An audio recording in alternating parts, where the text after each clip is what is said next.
Money does not define a person's dignity. Annie Carter. Whitmore's voice carried across the private client lounge of Heritage Crown Bank. You may refuse the transaction, but you have no right to throw away a card bearing my name and treat my skin as an insult. Her voice was clear, measured, and calm. Just as a plainly dressed man in gray athletic pants and a navy sweatshirt stepped through the glass entrance. You still dare to talk back to me? Victoria Langford snapped. Do you want me to call security and have you thrown out? Annie drew a slow breath. Her eyes were wet, but her voice remained clear. This is a place that serves customers. Your own wall promises dignity, trust, and service. Is this how those words are supposed to look? Behind Victoria, brass letters gleamed beneath the lobby lights. Dignity, trust, service. Victoria pointed a finger at Annie's face. A girl who got lucky enough to win a scholarship should be grateful she has an account at all. You belong outside at the public window, not sitting in a private lounge meant for respectable clients. The black card Victoria had taken from Annie lay on the floor between them. One corner rested beneath the toe of Victoria's cream-colored heel. Miss Langford, Annie said, forcing herself to remain calm. I came here through the university's official process to activate a student account connected to my merit scholarship. My identification and documents have already been verified twice. There is no need for a performance, Victoria replied. This is a financial institution, not a stage. Then please follow financial procedure. Scan the code, call the university, or contact your own trust department. What legal basis do you have for confiscating my card and accusing me of forgery? Victoria's mouth curled. My basis is experience. Cards like this are not issued to girls who arrive dressed like you.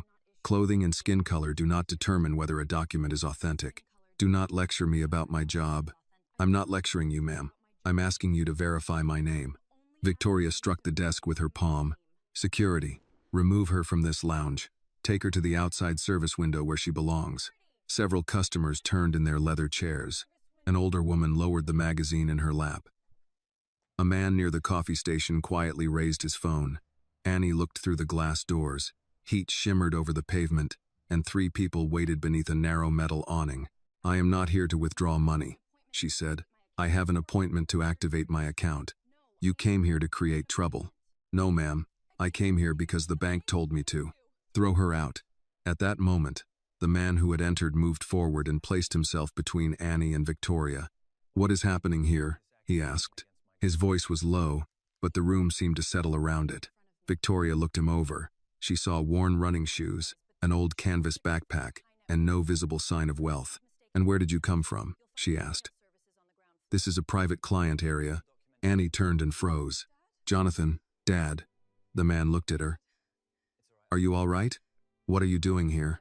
Before he could answer, Victoria laughed. So you have an accomplice. You're her father, aren't you? Of course you're exactly alike. Only a poor, uneducated father could raise a fraudulent daughter who uses forged documents to steal the bank's money. The 2 of you look like refugees who wandered in here looking for something to take. Jonathan Whitmore's expression did not change. Did you verify the documents? I do not answer to you. You accused my daughter of fraud. I am asking what evidence you have. The evidence is standing in front of me. Annie stepped closer to her father. Ma'am, you may disagree with me, but you will not speak to my father that way. He has done nothing wrong. Victoria looked at Jonathan's backpack. Nothing wrong? He enters a restricted lounge carrying that filthy bag, refuses to leave, and challenges the branch director. For all I know, he brought something dangerous inside. Jonathan kept both hands visible. That is a serious accusation. Victoria pressed the security alarm beneath the desk. Security. I want both of them restrained. 3 guards entered from the side corridor. Samuel Brooks, the senior supervisor, raised one hand as he approached. Everyone stay calm. Miss Langford, what happened? These 2 threatened employees and attempted to gain access to a fraudulent account. Search them and put them in handcuffs. Samuel looked at Jonathan and Annie. Neither was shouting.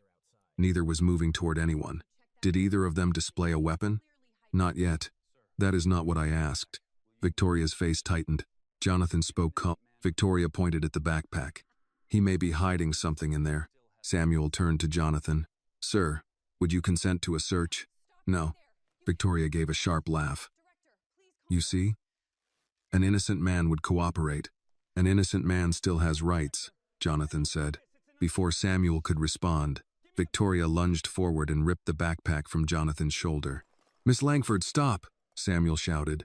She had already pulled the zipper open. With both hands, she turned the bag upside down. A metal thermos struck the marble with a hard clang. Several notebooks scattered across the floor. A bottle of medication rolled beneath a chair. A framed photograph landed face down. A sealed envelope with Annie's name written across the front slid to her feet. Then came a stack of documents stamped confidential. Victoria stepped on one of them. Annie rushed forward. "What are you doing? Get your foot off that." Jonathan caught her gently by the arm. "Dad, those are your papers." "I know." She had no right. "I know." Annie looked at him, confused by his restraint. Jonathan shook his head once. "Let her continue." The small gesture told Annie what he had decided. He was no longer trying to end the confrontation quickly. He wanted to see how far Victoria would go while she still believed they had no power. Victoria picked up one of the papers, glanced at the official seal, and tossed it aside without reading. More forged documents. She turned toward the customers. "You all see this, don't you? Two penniless people enter a private bank carrying a stolen card and a bag full of fake papers, then accuse me of discrimination when I refuse to give them money. We never asked you to give us money," Annie said. "I asked you to activate an account that already belongs to me." Victoria reached into the wastebasket and pulled out the black card. "Where did you get this?" "It was mailed with my account documents." "That was not my question. The bank sent it." Annie pointed toward the blue folder on the desk. "My appointment confirmation is there. My state identification is there. My scholarship letter is there. The verification code from the trust department is there. You have everything you need." Victoria looked from Annie to Jonathan. "So the two of you planned this together?" Jonathan's voice became colder. "I suggest you choose your next words carefully. And I suggest you leave before the police arrive." Jonathan looked down at the papers beneath Victoria's shoe. One document bore the seal of Whitmore Financial Group. Another contained the acquisition certificate proving legal ownership of Heritage Crown Bank. Victoria had not bothered to read either one.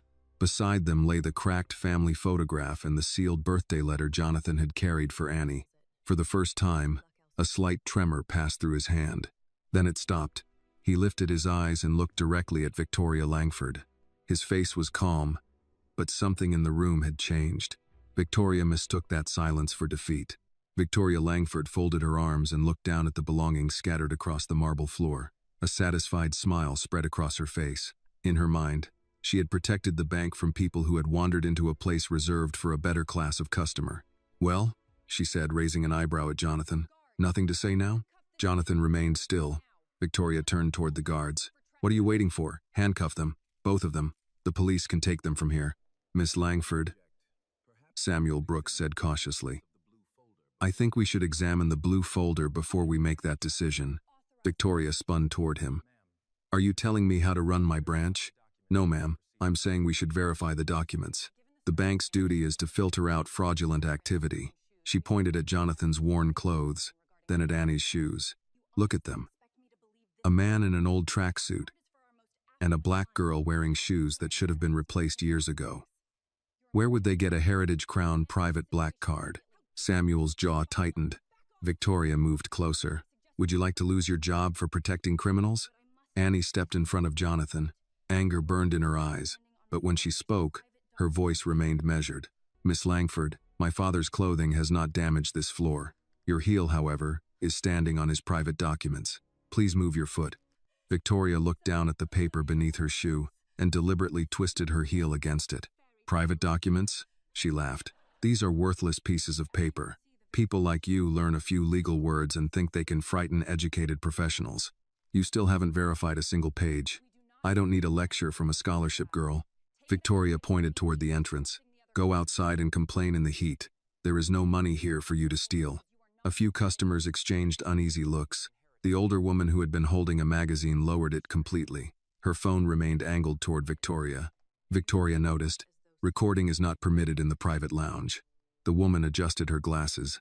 "Then perhaps you should behave as though someone is watching." Victoria recognized her.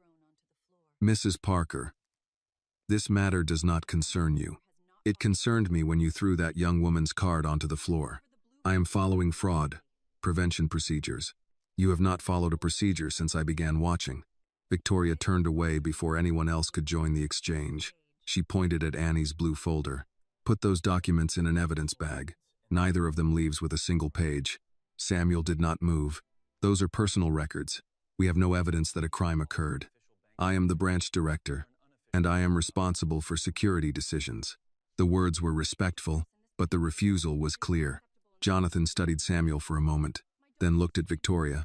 Miss Langford, he said, his voice low. You mentioned filtering people.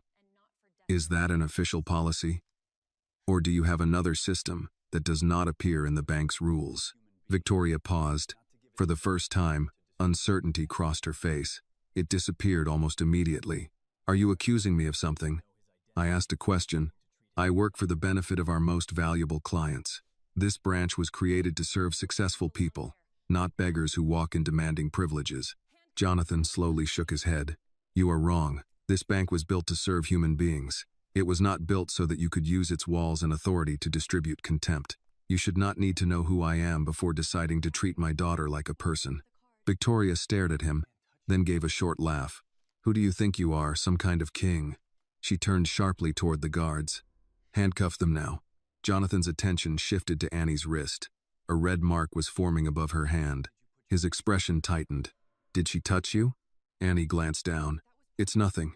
That wasn't my question. She grabbed me when I reached for the card.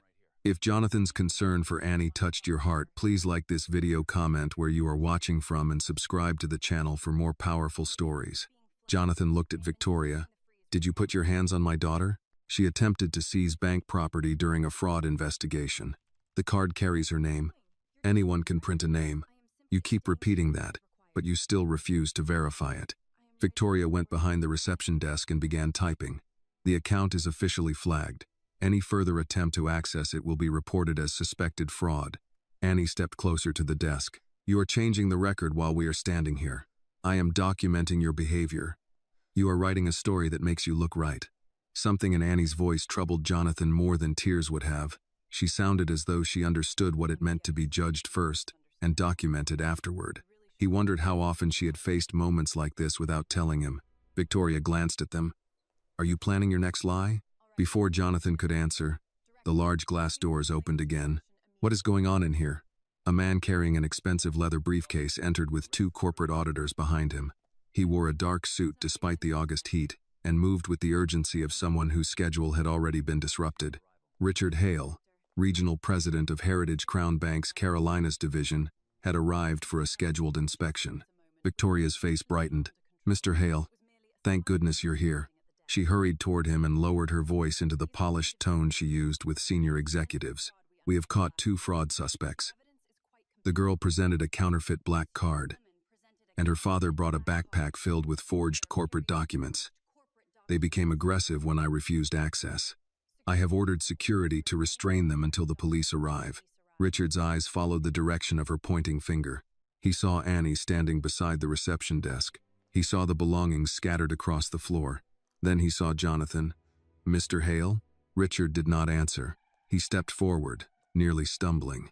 In front of the clients, employees, police-bound security team, and the woman who had been praising her own judgment seconds earlier. The most powerful banking executive in the region dropped to one knee. Chairman Whitmore, he stammered. Sir, I had no idea you were here. The room fell silent. Victoria stood motionless. Jonathan Whitmore, the billionaire founder of Whitmore Financial Group, the controlling owner of Heritage Crown Bank, and the father of the young woman she had accused of forgery, slowly bent down. He picked up the family photograph and turned it over. A crack ran across David Carter's smiling face. Jonathan brushed a trace of dust from the glass with his thumb. Then he rose and looked directly at Victoria. The triumph had vanished from her expression. For the first time that morning, she understood that the man in worn running shoes had never been powerless. Richard remained on one knee, his eyes fixed on Jonathan as if waiting for permission to breathe. Stand up, Jonathan said. Richard rose at once, but his hands still shook. He glanced at the scattered documents, the cracked photograph, and Annie's black card near the reception desk. Each object told him part of the story before anyone explained it. Victoria looked from Richard to Jonathan, then back again. Chairman Whitmore? No one answered her. Her face tightened as she tried to rearrange the last 10 minutes into something survivable. She stepped away from the paper beneath her heel and smoothed the front of her cream-colored suit. "Sir, I believe there has been a misunderstanding." Jonathan slipped the photograph into his backpack. "A misunderstanding?" "Yes, a serious one, of course, but I was following security procedure.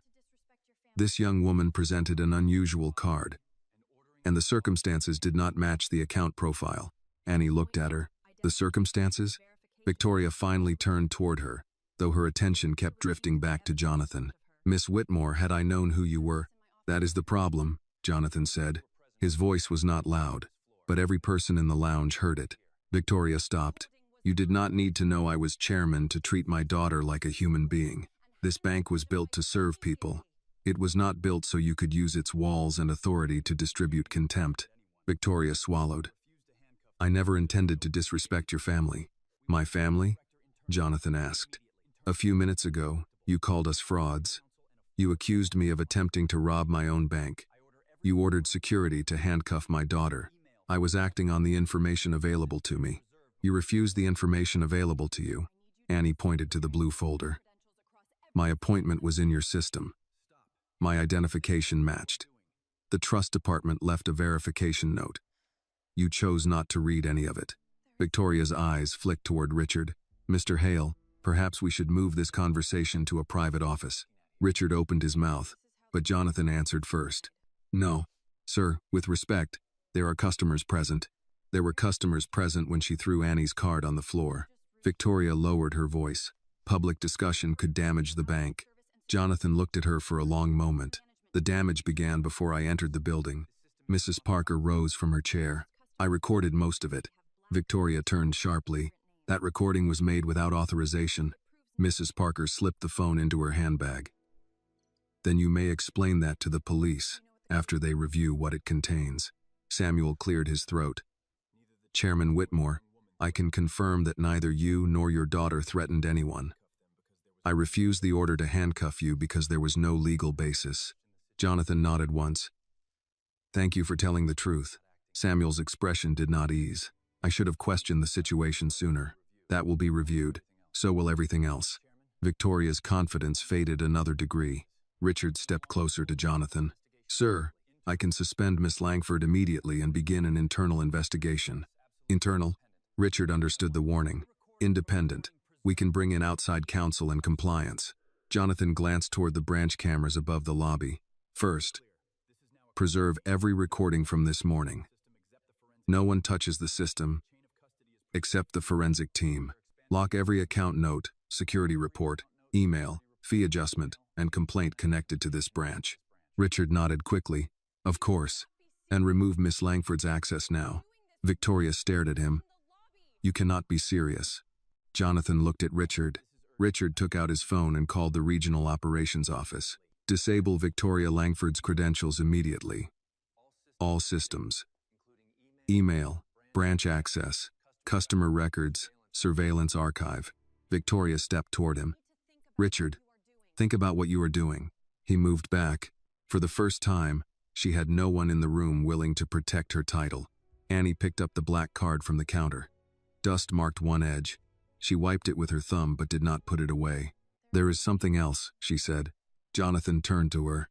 Annie lifted her phone and opened the photograph she had taken before the receptionist removed the service sheet. This was on the desk. Richard studied the image. "What am I looking at?" Customer names with letters beside them.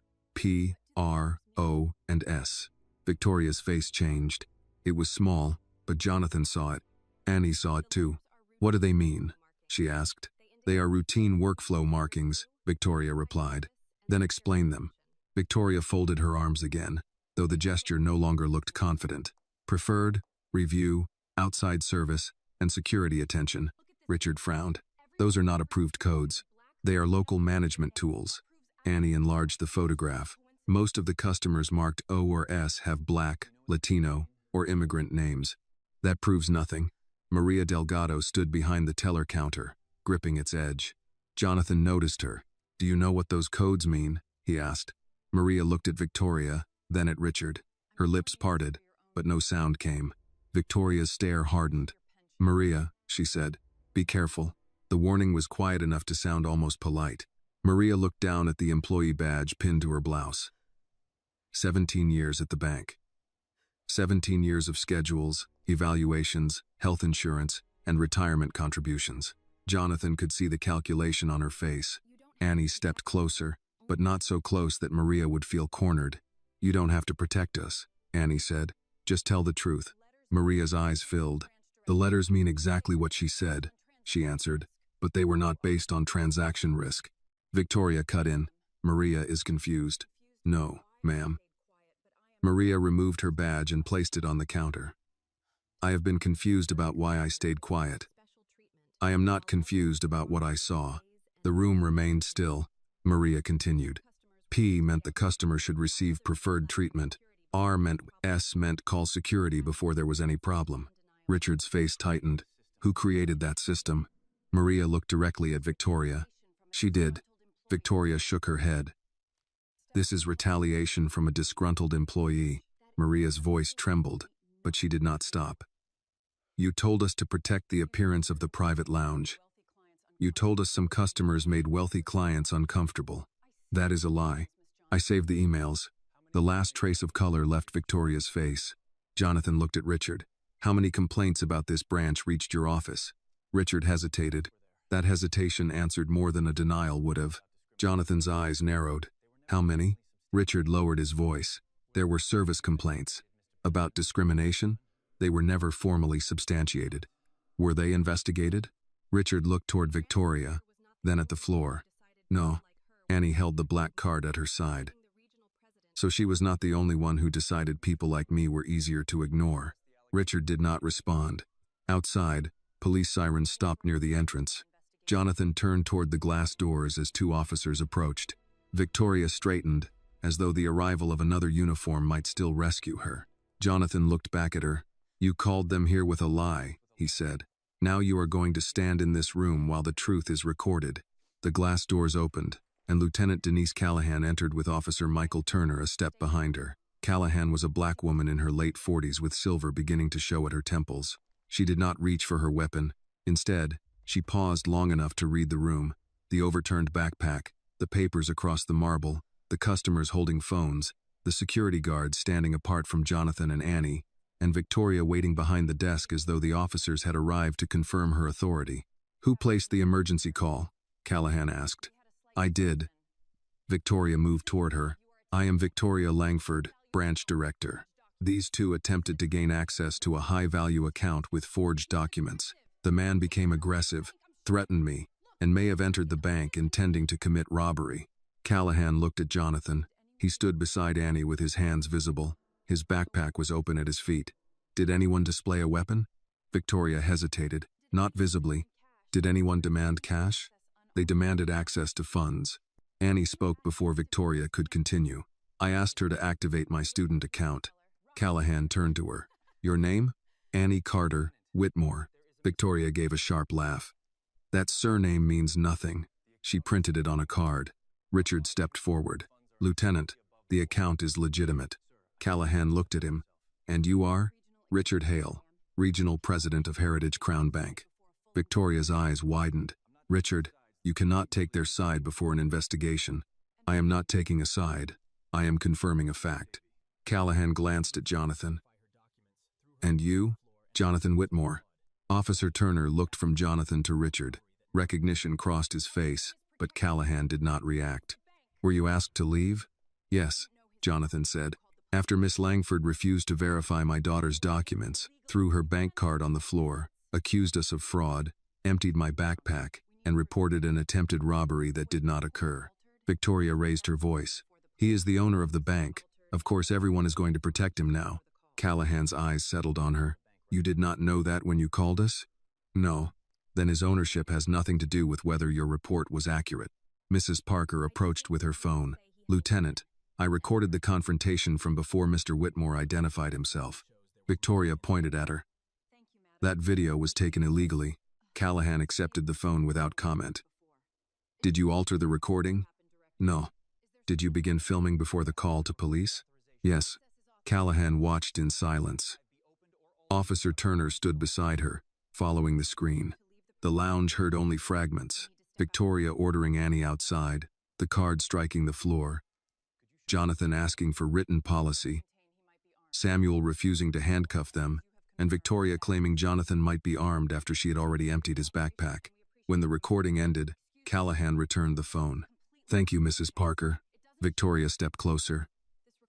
"That does not show what happened before she began recording. It begins before Mr. Whitmore entered," Mrs. Parker said. Callahan looked at Victoria. "Do you have surveillance footage?" "Yes, but access requires authorization." "I authorize it," Richard said. Jonathan shook his head. "No one opens or alters that archive without an evidence log." Richard understood. He turned to one of the auditors.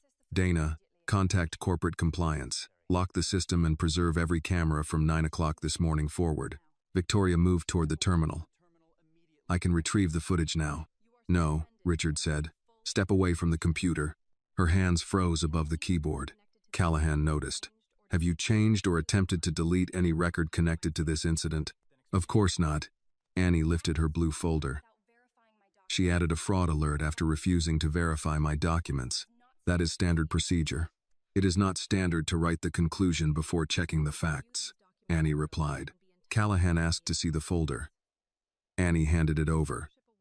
The lieutenant reviewed the appointment, confirmation, identification, scholarship award, and trust department letter. She entered the secure number through the bank's public switchboard rather than calling the number printed on the document. A trust officer answered within seconds. Callahan placed the call on speaker. "I am calling from the flagship Charlotte branch regarding an account belonging to Annie Carter, Whitmore. Can you confirm whether an activation appointment was scheduled today?" "Yes," the officer said. 11:30 in the private client lounge. The account was approved last week. There is a verification note in the internal system. Callahan looked at Victoria. "Was that note available to you?" Victoria's lips parted. Maria answered from the teller counter. "Yes, I showed it to her when Annie arrived." The trust officer continued. "Is there a problem with the activation?"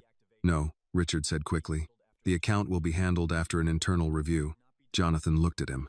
"The account should not be delayed because your employee created a false allegation." Richard nodded. "You are right." Callahan ended the call. "There is no evidence of attempted fraud, theft, or robbery. No one here is being arrested." Victoria's posture stiffened. "This is private property. I still have the authority to remove disruptive individuals." Richard stared at her. "You no longer have authority over this branch. You cannot suspend me in front of customers." "I can and I have." Victoria turned to Jonathan. "You are destroying my career over one misunderstanding." Jonathan looked at the mark on Annie's wrist, then at the documents Victoria had stepped on. This was not one misunderstanding. It was a series of choices. "I was protecting the bank. You were protecting your idea of who deserved to enter it." Callahan opened her notebook. "Miss Langford, I need a formal statement regarding the emergency report. You described a possible weapon and attempted robbery. The video and witnesses do not support either claim." Victoria's face tightened. "I felt threatened." "By what specific action?" "He challenged me." He stepped toward the desk. "One step," Samuel said. He stopped immediately. Victoria glared at him. "You work for me." "Not anymore," Richard said. The words struck harder than a shout. Victoria looked around the room for support. The receptionist lowered her eyes. The guards did not move. The customers who had once watched her with uncertainty now watched with judgment. Annie reached into the wastebasket and removed the black card. A smear of dust crossed her printed name. Victoria saw it and changed her tone. "Miss Whitmore, I am sorry. Had I understood who you were, I never would have allowed this to happen." Annie held the card between two fingers. "That is not an apology. I just said I was sorry. You are sorry because you know who my father is." Victoria glanced at Jonathan. "I meant no disrespect to the chairman's family." Jonathan stepped beside Annie. "My daughter was my family when you thought we were poor. She was my family when you called her a fraud. She was my family when you ordered guards to put her in handcuffs." Victoria's eyes filled with tears. Whether they came from shame or fear, no one could tell. Jonathan pointed toward the brass words on the wall. Dignity, trust, service. You repeated those words in staff reports. You stood beneath them every day. Yet the first time my daughter asked you to honor them, you treated her dignity as counterfeit. Richard lowered his head. Jonathan turned to him. You said complaints reached your office. Richard swallowed. Some did. How many? I do not know without reviewing the files. Then review all of them. Every complaint, every fee adjustment, every outdoor referral, every security alert, every account marked with those letters. Richard nodded. Jonathan looked at Maria. You said you saved emails. They are on my home computer and in a private account. Do not delete anything. An independent investigator will contact you. You will receive written whistleblower protection before leaving today. Maria's shoulders loosened for the first time. Callahan asked Victoria to accompany Officer Turner to a consultation room for her statement. Victoria did not move. Then Annie spoke. One more thing. Everyone looked at her. She raised the black card. I want the account activated, but I do not want special treatment. I want the same procedure you should have followed when I walked in alone. Jonathan watched his daughter and understood that the most important authority in the room did not come from ownership. It came from a young woman refusing to let power rewrite what had happened before power arrived. Maria came around the teller counter carrying Annie's blue folder. Her hand still trembled, but her voice was steady. I can process the activation, she said. If Miss Carter, Whitmore agrees, I will follow the same verification steps required for any student account. Annie nodded. That is all I asked for. Richard moved toward the private desk. I can have someone from Executive Services handle it. No, Annie said. Mrs. Delgado can do it. Maria looked at her in surprise. You were the first person here willing to say what happened, Annie continued. I trust you to finish the process. Jonathan said nothing. He understood that stepping in now would turn Annie's decision into his order. Maria led her to an open station. She checked Annie's state identification, entered the appointment number, and called the trust department through the bank's internal directory. The officer on the other end confirmed the scholarship account, the trust connection, and the authorization code. Maria scanned the documents, asked Annie to create a personal identification number, and printed the disclosures Victoria had refused to open. The entire process took less than 7 minutes. When it was complete, Maria placed the black card on the counter. Your account is active, she said. There are no activation fees, and no funds have been frozen. Annie looked at the card but did not pick it up immediately. So there was never a problem with my documents. No, Maria said. There was not. Victoria stood near the consultation room with Officer Turner beside her. You cannot make that determination while a fraud review is open. Richard turned toward her. The review was created without cause. You are taking the word of an 18-year-old girl over a branch director with 9 years of experience. No, Lieutenant Callahan said. We are taking the documents, the recording, the witnesses, and the verified account over your unsupported accusation. Victoria's mouth tightened.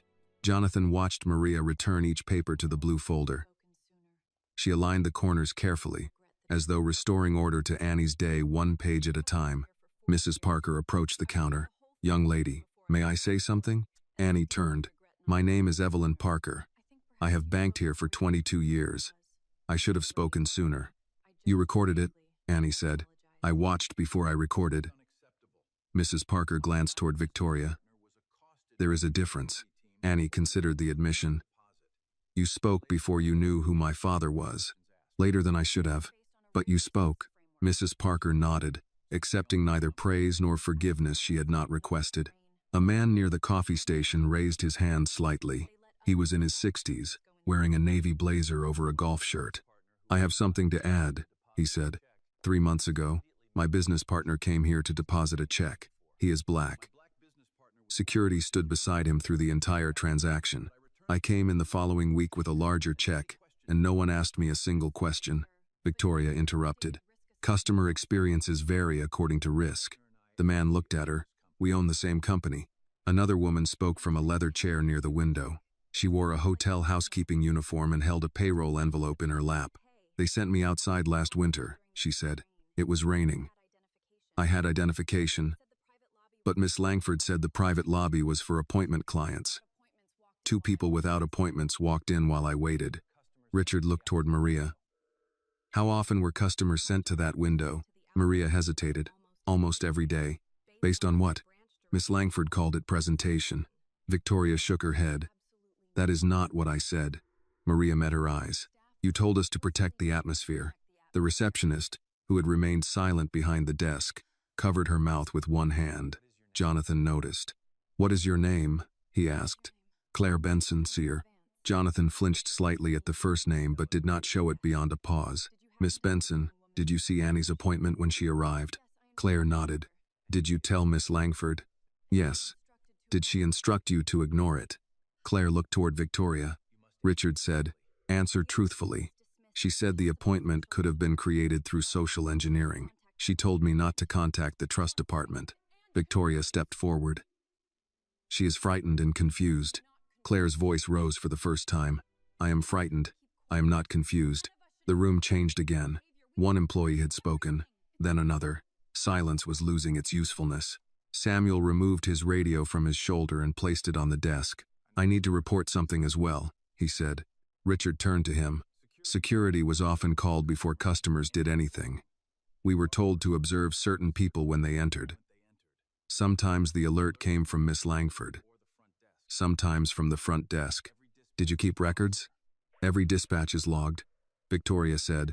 Those records contain confidential security information. Jonathan looked at Richard. They are now part of the preservation order. Richard nodded to Dana Foster, one of the auditors. Secure the security logs. No edits. No deletions. No local access. Dana opened her laptop and began contacting corporate compliance. Victoria's composure began to fracture. You are allowing a public spectacle to destroy a successful branch. Jonathan looked around the lounge. A successful branch? This location leads the region in private client revenue. How much of that revenue came from fees imposed on people you sent outside? Victoria stared at him. Maria lowered her voice. There were review fees. Richard turned. What kind of review fees? Enhanced documentation, manual verification, special handling. Were those standard? Not consistently. Victoria stepped toward Maria. You are discussing matters you do not understand. Maria removed the badge she had placed on the counter and held it in her palm. I understood enough to know the same people kept paying more. Jonathan asked, did anyone complain? Yes. What happened to the complaints? Maria looked at Richard. They were sent back to the branch director. Richard's face tightened. Jonathan understood the structure at once. Customers complained about Victoria, and the system returned those complaints to Victoria for resolution.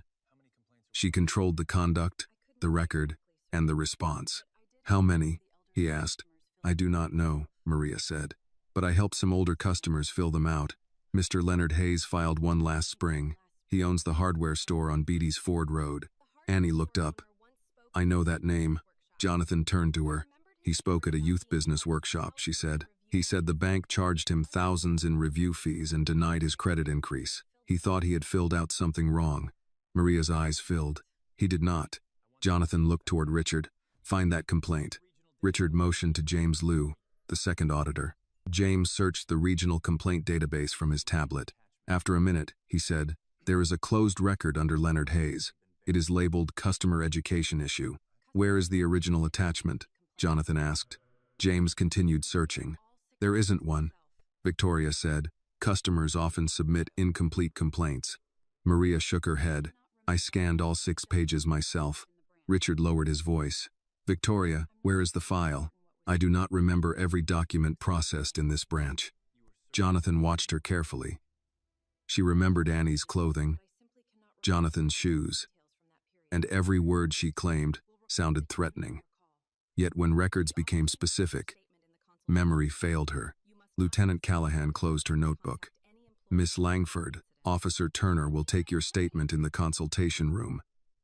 You are not to access any device or contact any employee about this incident. I need my attorney. That is your right. Victoria looked at Richard. You are going to let them treat me like a criminal? Richard answered quietly. You called them here because you wanted someone treated like a criminal. Officer Turner guided her toward the consultation room. She walked past Annie without looking at her. At the door, Victoria stopped. This bank will regret humiliating me. Annie picked up the black card from the counter. No, she said. The bank will regret believing you. Victoria disappeared behind the glass door. Richard began giving orders to close the branch temporarily. Customers with active transactions would be served, but no new appointments would enter until the records were secured. Employees were instructed not to leave without providing contact information to the investigators. Jonathan walked toward the front windows. Outside, 4 people still waited beneath the narrow awning. "Bring them inside," he said. Richard followed his gaze. "Sir, the people waiting outside. Bring them water and serve them here." Maria moved first. Within minutes, the elderly woman, the construction worker, and 2 others entered the cool lobby. They looked uncertain, as though they expected someone to tell them they had made a mistake. No one did. Annie stood beside Jonathan and watched Maria offer the elderly woman a chair. "Is this what you expected when you bought the bank?" she asked. Jonathan shook his head. "That does not excuse me." Annie looked at him. "You did not know. I owned the place that allowed it." Before she could answer, James Liu approached holding his tablet. "Chairman Whitmore, we found something else." Jonathan took the device. On the screen was a quarterly regional report marked reviewed and approved. It showed unusually high security interventions, fee disputes, and customer complaints at Victoria's branch. At the bottom of the page was Richard Hale's electronic signature. Jonathan slowly raised his eyes. Victoria had built the system, but someone above her had seen its shadow and chosen not to look closer. Jonathan held the tablet without speaking. Richard's electronic signature sat beneath the report as neatly as any approval he had ever placed on a board document. "How many times did you receive this?" Jonathan asked. Richard glanced at James Liu, then back at the screen. "Quarterly reports come through my office all the time." "That was not my question." Richard swallowed. "At least 4 times. And each report showed the same pattern?" "The numbers changed." "Did the pattern change?" Richard did not answer. Annie stood beside her father, the black card still in her hand. She looked at Richard with the same controlled disappointment she had shown Victoria. "You knew customers were being sent to security more often here. We saw higher incident numbers. You knew complaints were increasing. We were told most of them involved misunderstandings." "By whom?" Richard looked toward the consultation room where Victoria was giving her statement. Annie nodded once. "You asked the person being accused whether the accusations were true." Richard's face tightened. "That is how local management reviews usually work." Jonathan handed the tablet back to James. "Not anymore." He turned to Richard. "You will have no authority over this investigation." "Jonathan, Chairman Whitmore," Richard corrected himself quickly. "I understand how this looks, but the reports did not say racial discrimination. They did not need to use those words to require questions. The branch was profitable. Customer retention among private clients was strong. Victoria's explanations were consistent with fraud prevention." Jonathan's expression hardened. "You chose the explanation that protected the revenue." Richard lowered his voice. "I was trying to protect 12,000 employees and the value of the institution." "No, you were protecting yourself from an inconvenient answer." The words landed in the quiet lobby. Richard looked around and seemed to realize that employees, customers, auditors, and police officers were listening. Jonathan continued. "If a report tells you one branch calls security more often than every comparable location, charges more review fees, and closes more complaints without follow-up, you do not get to call that noise because the profits remain high." Richard looked down. Jonathan pointed toward the outdoor customers now seated inside with cups of water. "That is what your silence looked like to them." Maria stood near the elderly woman, helping her review a deposit slip. When she heard Jonathan, she lowered her head. Annie noticed. "You were afraid," Annie said to her. Maria looked up. "That does not make what I did right." "No," Annie replied, "but speaking now still matters." Maria pressed her lips together as if holding back tears. Lieutenant Callahan emerged from the consultation room with Officer Turner. Victoria remained inside with the door closed. "Miss Langford has requested counsel," Callahan said. "She will not answer further questions until her attorney arrives." "That is her right," Jonathan replied. "She also claims the report was made in good faith." Samuel gave a short breath through his nose. Callahan looked at him. "You disagree?" "Yes, ma'am. She knew there was no weapon. She knew neither of them had demanded money. I told her that before she called." "Will you give a written statement?" "I will." Callahan nodded. "Do not discuss the details with other witnesses before we collect them." Samuel looked toward Maria. "Understood." Dana Foster approached with her laptop open. "Corporate compliance has locked the branch archive. We also suspended deletion privileges across local accounts." Across local accounts? Jonathan asked. Someone attempted to access the surveillance file 11 minutes ago. Every face turned toward the consultation room. Richard stared at Dana. From which login? Victoria Langford's. Callahan's posture changed. After she was told not to access the system? Yes, Dana continued. The deletion request did not complete. The archive was already being mirrored to the regional server. Victoria's voice came through the glass door. I was trying to preserve the footage. Callahan opened the door halfway. Do not speak about the case without your attorney, and do not touch the computer. Victoria stepped back from the desk. Jonathan said nothing, but the decision forming behind his eyes was visible. Richard moved closer. Sir, we should suspend the entire leadership team before anyone else can alter records. Jonathan looked at him. That includes you. Richard went still. You signed the reports. Jonathan continued. You will surrender system access until the independent review determines what you knew and when you knew it. Jonathan, I have served this bank for 28 years, and that makes the signature worse, not better. Richard's shoulders sagged. He took out his access card and placed it on the reception desk beside Maria's employee badge and Annie's black card. 3 objects, 3 different kinds of authority, all reduced to plastic on polished stone. James Liu began reading from the regional report. Security interventions at this branch were 43% above the regional average. Manual review fees were 61% higher. Complaint closures without supporting documentation were almost triple. Annie looked at Jonathan. How did no one stop this? Jonathan answered quietly, because every number belonged to a different department. Security saw alerts. Compliance saw fees. Customer service saw complaints. No one was required to put the pieces together. That sounds convenient. It was. He did not defend the institution. That mattered to her. Dana found another file. There is also an internal email chain from last December. She handed the laptop to Jonathan. Victoria had written, We need to keep lower value traffic from occupying private client space during peak hours. Use outdoor service whenever presentation or account potential does not support lounge access. Richard had replied, Use discretion. Keep complaints local. Jonathan read the exchange twice. Richard's face had gone gray. I meant resolve them locally. I did not mean hide them. You told her to keep them out of sight. That was not my intention. Intent does not erase instruction. Annie looked at the words on the screen. What does account potential mean? Dana answered carefully. Expected profitability. So people were treated according to how much money the bank thought it could make from them. No one contradicted her. The elderly woman from outside raised her hand from the chair where Maria had seated her. Excuse me, she said. Jonathan turned. My name is Dorothy Mills.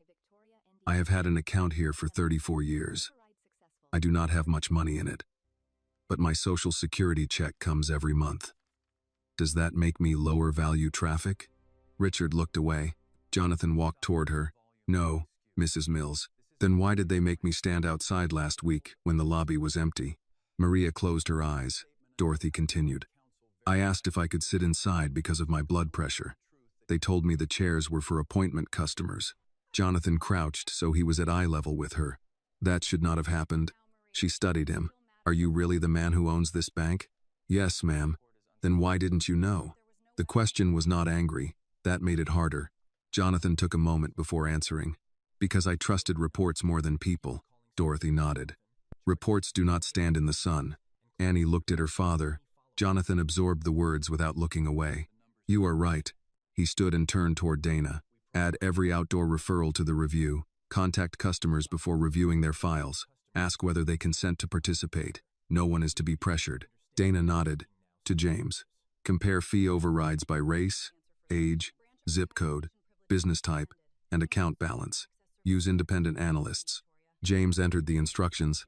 To Richard, remain available, but leave the branch after surrendering your devices to compliance. Richard's voice was barely audible. Am I suspended? Yes. Victoria opened the consultation room door before Callahan could stop her. You cannot suspend him because of me. Jonathan looked at her. This is no longer only about you. For the first time, fear appeared in Richard's eyes for a reason larger than his job. He understood that the scandal had moved beyond one branch director. It had reached the level where people who ignored the warning signs would also have to answer. Outside, the heat pressed against the glass. Inside, the cooling system hummed above customers who had spent years being told to wait elsewhere. Jonathan looked at Annie. "I came here to surprise you for your birthday." She glanced at the scattered papers and the card in her hand. "You did." A faint, tired smile passed between them, gone almost as soon as it appeared. Then Dana's phone rang. She listened for several seconds and looked toward Jonathan. The archive team found 12 deleted complaint attachments in the backup system. Jonathan's face became still again. Victoria closed her eyes. The branch had spent years erasing people from the record. Now the record was beginning to speak. Dana ended the call and turned her laptop toward Jonathan. The backup system recovered 12 complaint attachments that were deleted from the local archive. Some go back more than 3 years. Jonathan looked at the file names. Leonard Hayes appeared twice. Dorothy Mills appeared once. Several others belonged to customers whose names had been marked with O or S on Victoria's service sheets. "Open the oldest one," he said. Dana clicked the first document. It was a scanned letter written by a retired nurse named Gloria Bennett. She described being sent outside during a winter storm while waiting to replace a damaged debit card. She had asked to sit in the lobby because of arthritis. The branch denied the request, then recorded her complaint as, "Customer became emotional after standard identity review." The next attachment came from Leonard Hayes. 6 pages, exactly as Maria had remembered. He documented an unexplained $4,800 review fee, a delayed credit line request, and repeated demands for records that had already been submitted. At the bottom of the scanned complaint was Victoria's handwritten note. "Customer lacks sophistication. Recommend closure without escalation." Annie read the words over Jonathan's shoulder. She blamed him for not understanding what she was doing to him. Jonathan's jaw tightened. That is how systems protect themselves. They turn confusion into guilt. Victoria stood inside the consultation room, visible through the glass. Officer Turner remained near the door while she waited for counsel. Her earlier confidence had disappeared, but Jonathan felt no satisfaction. One frightened manager did not explain years of silence. Richard stared at the documents. "I never saw these attachments." Dana looked at him. "Your office received the complaint summaries. Summaries written by local management. You approved the closures." Richard rubbed one hand over his face. "The regional team handled hundreds of cases." Jonathan turned toward him. "Stop using volume as an excuse. 12 people were erased here, and those are only the files recovered in the first hour." Richard said nothing. Lieutenant Callahan approached Jonathan. "We have enough to establish that the robbery report was unsupported. Whether it was knowingly false will depend on witness statements and the recording." "She knew there was no weapon," Samuel said. Callahan nodded. "Put that in writing. Use your own words. Do not discuss your statement with anyone else." Samuel glanced toward Victoria. "Understood." Callahan addressed Jonathan. "Your company's investigators may review internal misconduct, but anything related to criminal evidence needs a clear chain of custody. You will have it. I also need everyone to avoid turning this into a public hearing while we are still collecting statements." Jonathan looked around the lobby. Several customers still held phones. A local reporter had appeared outside near the police cars, speaking to a cameraman. "The public part has already begun," he said. "Then be careful not to give people a version before the evidence is complete." Jonathan respected the warning. Wealth had taught him that people often rush to agree with the most powerful voice in a room. If he spoke too soon, witnesses might begin repeating his interpretation instead of their own memories. He turned to Richard. "No press statement until outside counsel approves one based on verified facts." Richard nodded. "Communications will want to say we are investigating a customer dispute. This was not a dispute. What wording do you want?" "The truth we can prove." A customer presented valid documents. The branch failed to verify them. Police were called on allegations not supported by current evidence. Records have been secured, and an independent investigation has begun. Richard hesitated. "That exposes the bank." Jonathan looked at Dorothy Mills, who was still holding her cup of water with both hands. The bank was exposed when it left customers outside. Annie stood near Maria's station, reading the account disclosures she had finally received. The black card rested on the counter beside her identification. Jonathan walked over. "Are you ready to leave?" Annie looked toward the customers who had started giving their names to Dana and James. "Not yet. You have been through enough. So have they." Jonathan recognized the firmness in her voice. What do you want to do? I want to hear them before everyone starts talking for them. He nodded. Then we stay. Maria brought a chair for Dorothy and another for the hotel worker, whose name was Tasha Green. Samuel moved the remaining customers away from the entrance so the police could work without blocking the lobby.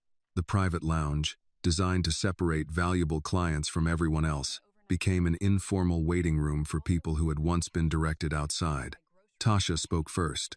She explained that she had come to cash a payroll check the previous December.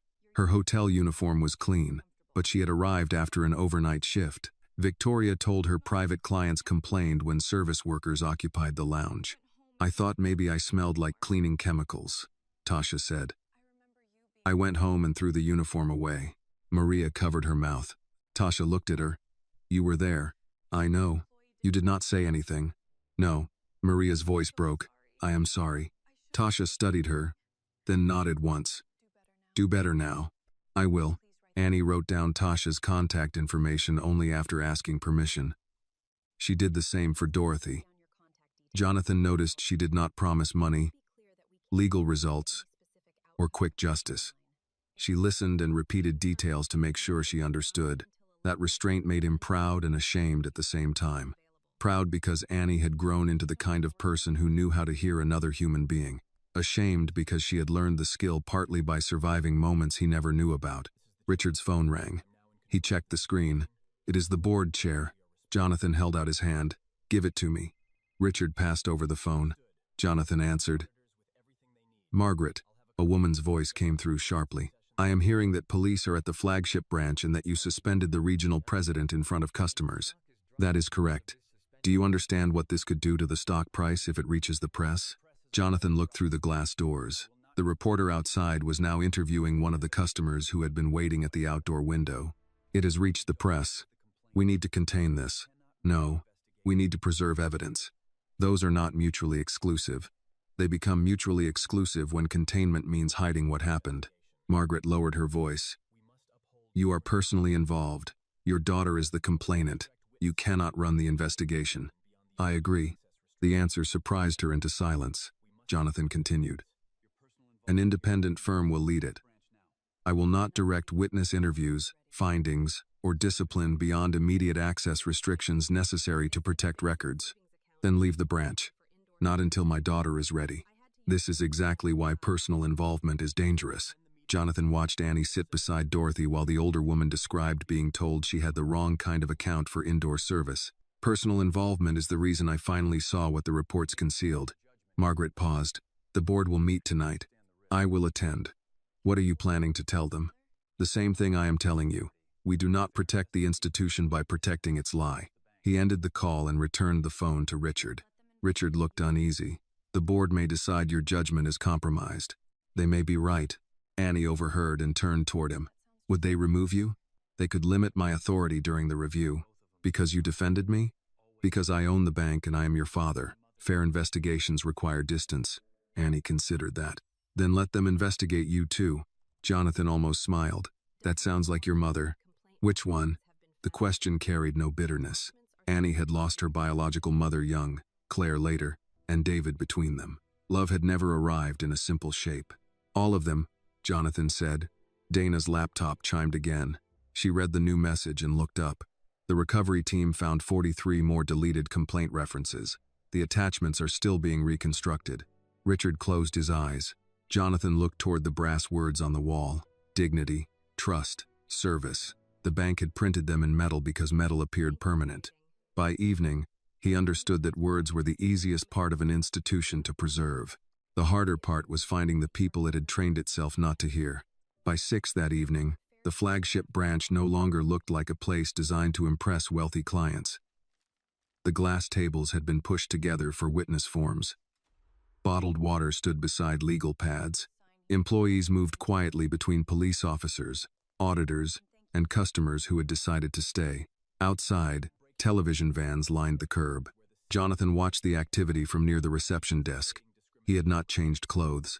The navy sweatshirt and worn shoes that Victoria had used to judge him now appeared on every news screen mounted inside the lobby.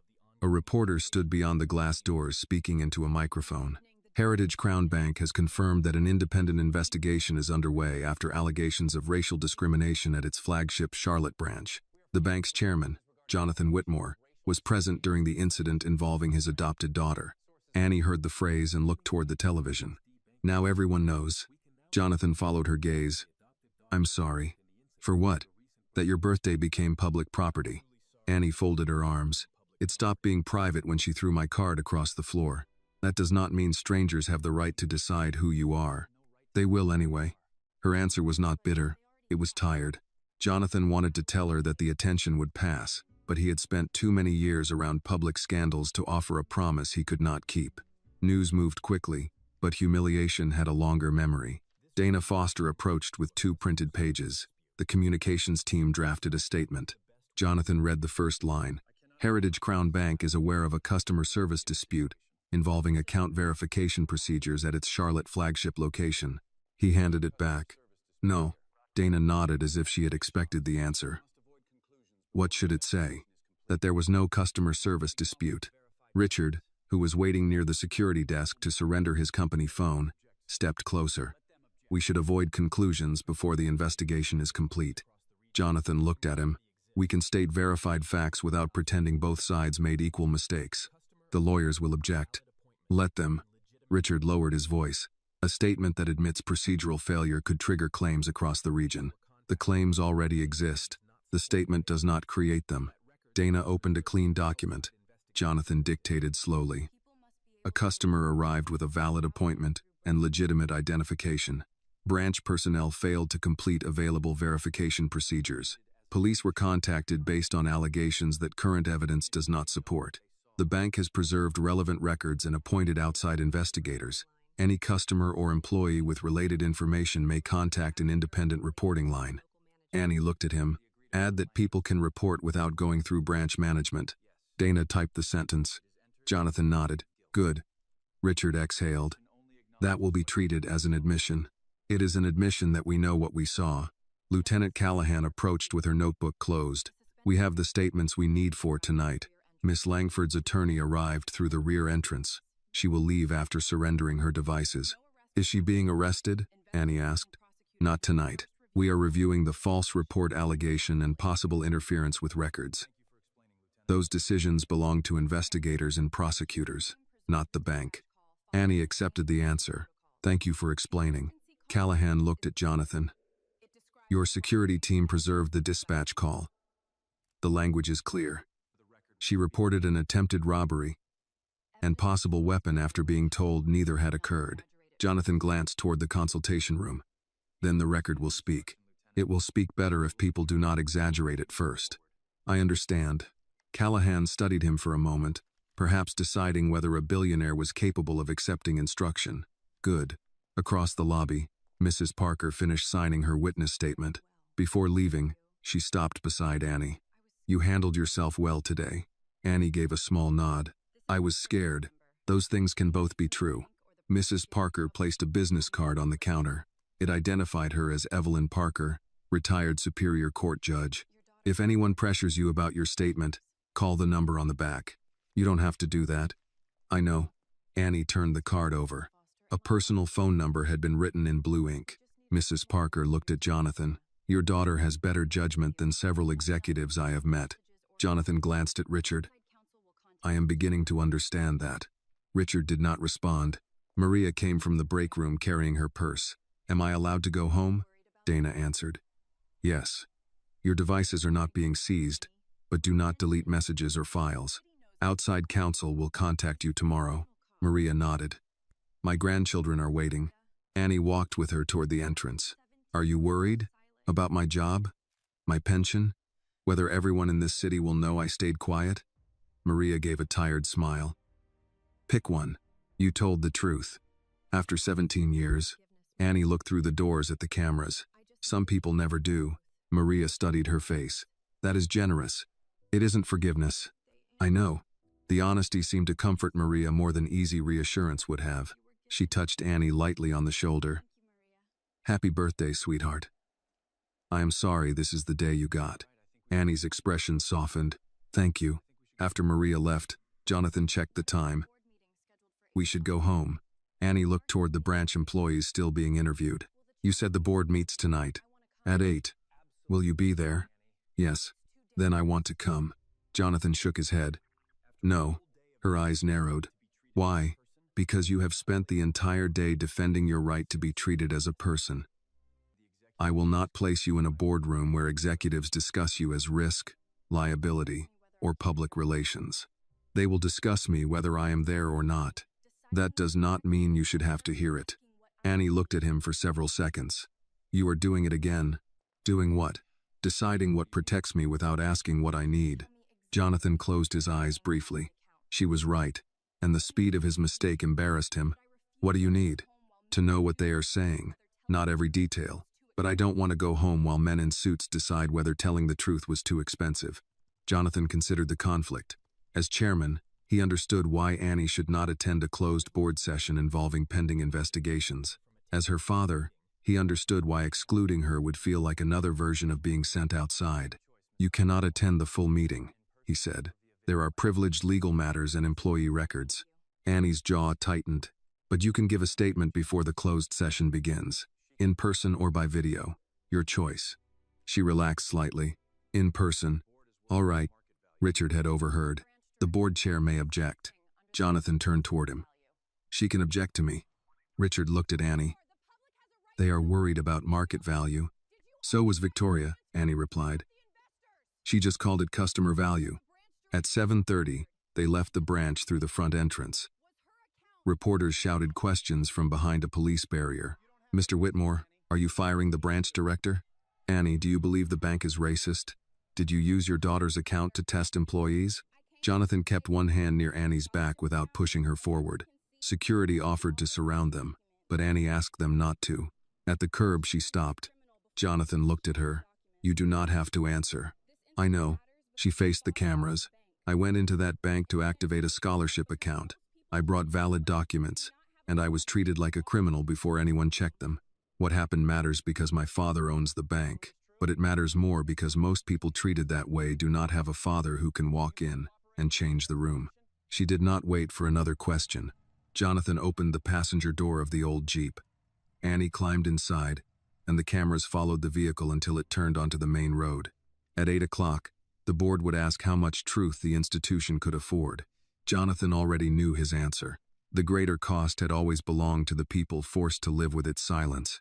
The boardroom occupied the 32nd floor of Whitmore Financial Group's headquarters, overlooking downtown Charlotte. By the time Jonathan and Annie arrived, every seat around the long walnut table was filled. 12 directors sat beneath recessed lights with tablets, printed reports, and untouched glasses of water arranged in front of them. Margaret Ellis, the board chair, stood near the windows. She was 62, silver-haired, and known for never wasting a word. Jonathan, she said. Then she looked at Annie. Miss Carter, Whitmore. Annie is fine, Annie replied. Margaret nodded once. Thank you for coming. No one mentioned her birthday. Jonathan noticed that several directors avoided looking directly at her. They had spent the previous hour discussing exposure, stock value, regulatory risk, employee morale, and potential litigation. Annie had entered the room as the person whose experience created those categories. Margaret gestured toward an empty chair at the end of the table. You may sit there. This portion of the meeting will be recorded. After your statement, we will move into a closed session. Annie sat. Jonathan took the chair beside her, but did not touch the microphone. Margaret began. Annie, we understand this has been a difficult day. We are sorry for what occurred. Annie looked around the room. What exactly are you sorry for? A director near the center shifted in his seat. Margaret answered carefully. That a valid customer was treated in a manner inconsistent with the bank's standards. That sounds like something written for the press. It is not intended to. Then say what happened. Margaret held her gaze. You were judged before your documents were examined. You were accused without evidence, humiliated in public, and placed at risk by a false call to police. Annie nodded. Thank you. The room settled. Margaret invited her to speak. Annie placed the black card on the table. This is what started it, she said. Miss Langford saw this card in my hand and decided I could not own it. She did not scan the code. She did not call the trust department. She did not read the note attached to my appointment. One of the directors, Thomas Reed leaned forward. No one disputes that the manager failed to follow procedure. Annie looked at him. She did not fail to follow it. She refused to follow it. Thomas opened his mouth, then closed it. Annie continued. That matters because calling it a mistake makes it sound accidental. She looked at my skin, my clothes, and my shoes, then chose not to believe the record in front of her. Another director asked, "Did she make an explicit racial statement?" Jonathan turned toward him, but Annie answered first. "She said the color of my skin was enough for her to know I did not belong in that room. Does that meet your definition?" The director lowered his eyes. "Yes. She also sent people outside based on what she called presentation. Your own employees confirmed it." Margaret glanced at a preliminary summary from the branch auditors. "We have received that information. Then please do not describe this as one employee losing her temper." No one interrupted. Annie rested both hands on the table. "I know my father owns the bank. I know that is why everyone acted quickly after they learned who he was. But before Mr. Hale entered, I was only an 18-year-old black girl with a scholarship folder. That is the version of me your system decided was not worth checking." Thomas said, "Your father's ownership creates complications for the investigation." "I agree." The answer surprised him. Annie went on, "He should not control the findings. I should not control them either. But that cannot become an excuse to ignore what happened." Margaret asked, "What outcome do you want?" Annie took a moment. "I want everyone affected by that branch to be contacted. I want complaints reviewed by people who do not report to the managers being accused. I want employees protected when they speak. I want the people who paid unfair fees to get their money back." "And Miss Langford?" Margaret asked. "I want the evidence to decide what happens to her." Jonathan looked at Annie. She did not ask for revenge, though Victoria had given her reason to. Margaret asked one final question. "Do you believe Heritage Crown Bank can repair this?" Annie looked toward the windows. Below them, the city moved through evening traffic, each car carrying people who would never enter a boardroom like this one. "I think repair begins when the bank stops asking whether the truth is affordable." Margaret nodded slowly. "Thank you." Annie stood, but Thomas spoke again. "One concern. Your statement to the press may expose the company to further liability." Jonathan felt Annie's body stiffen. She turned back. "My statement did not create the liability." "No, but public language can influence claims. So can public silence." Thomas looked toward Jonathan. "This is precisely why family involvement is dangerous." Annie answered before her father could. "My father did not tell me what to say.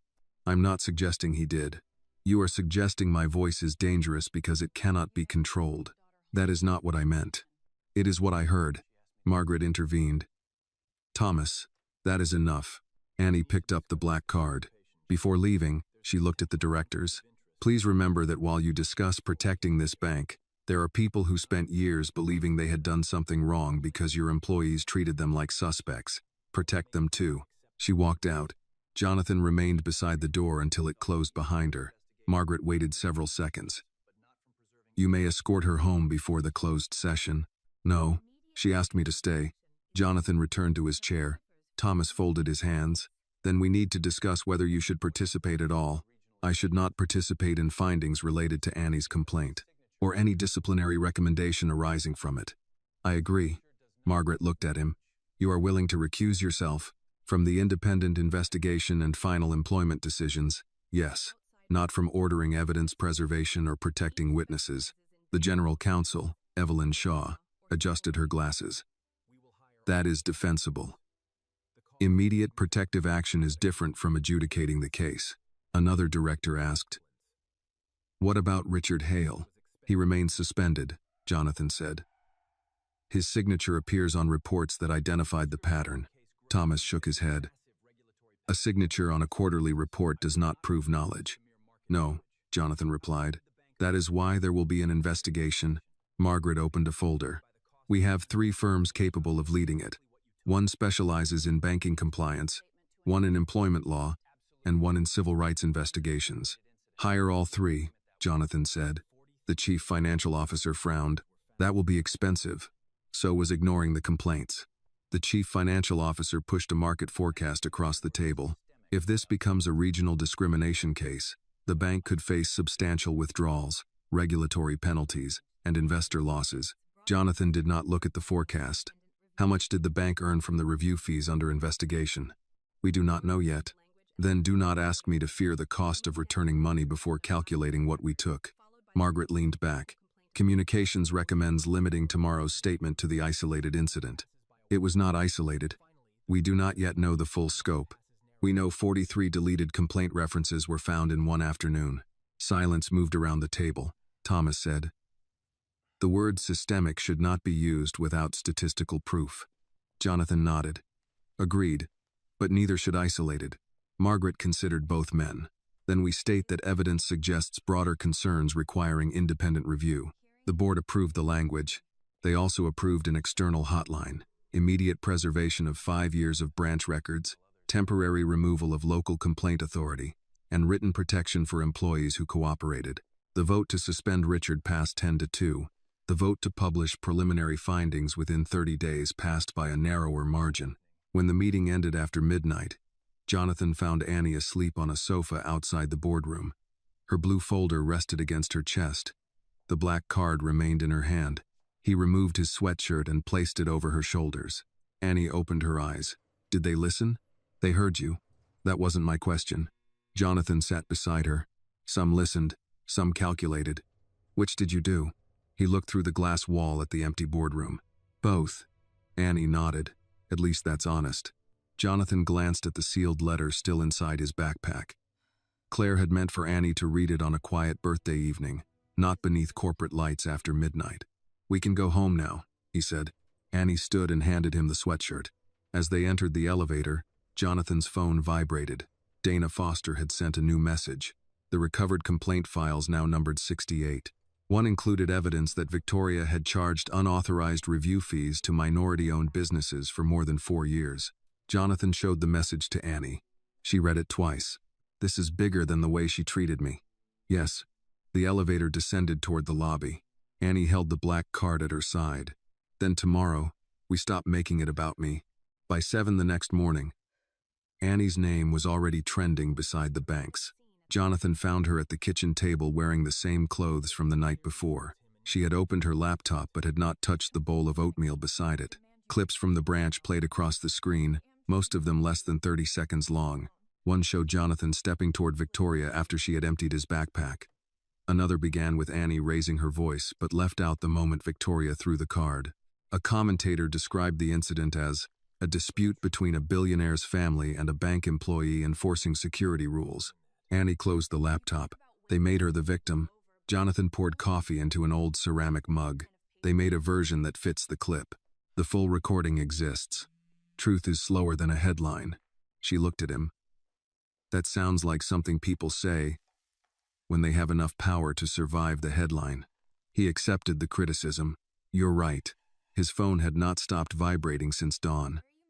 Board members, attorneys, reporters, regulators, and executives all wanted answers. Jonathan had ignored most of them long enough to make breakfast. He placed 2 slices of bread in a skillet and added cheese between them. Annie watched him. "What are you doing?"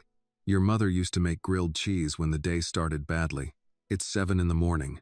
She believed grilled cheese was not controlled by the clock. That earned the first faint smile he had seen since they left the bank. Jonathan opened a can of tomato soup and poured it into a small pot. The meal was simple, familiar, and tied to a kitchen that no longer existed. Claire had often cooked it when bills were late, when medical appointments went badly, or when Jonathan came home convinced he had failed everyone. Annie looked toward the backpack on the counter. Claire's sealed letter remained inside. "You were going to give me that yesterday." "Yes." "Did she write it before she died?" "Years before." "Have you read it?" "No." Annie lowered her eyes. "Not yet. You decide when." His phone rang again. This time the caller was Margaret Ellis. Jonathan answered on speaker. "The statement went out at 6:30, Margaret said. "The outside hotline is active. We have already received 27 calls." "From customers?" "Customers and former employees." Annie looked up. Margaret continued. "Victoria's attorney released a statement 20 minutes ago. She claims she followed anti-fraud training and was retaliated against after refusing special treatment to the chairman's daughter." Jonathan turned off the stove. "Did she mention the valid appointment?" "No." "The recorded slurs?" "No." "The false robbery report?" "She says she perceived a threat." Annie let out a quiet breath.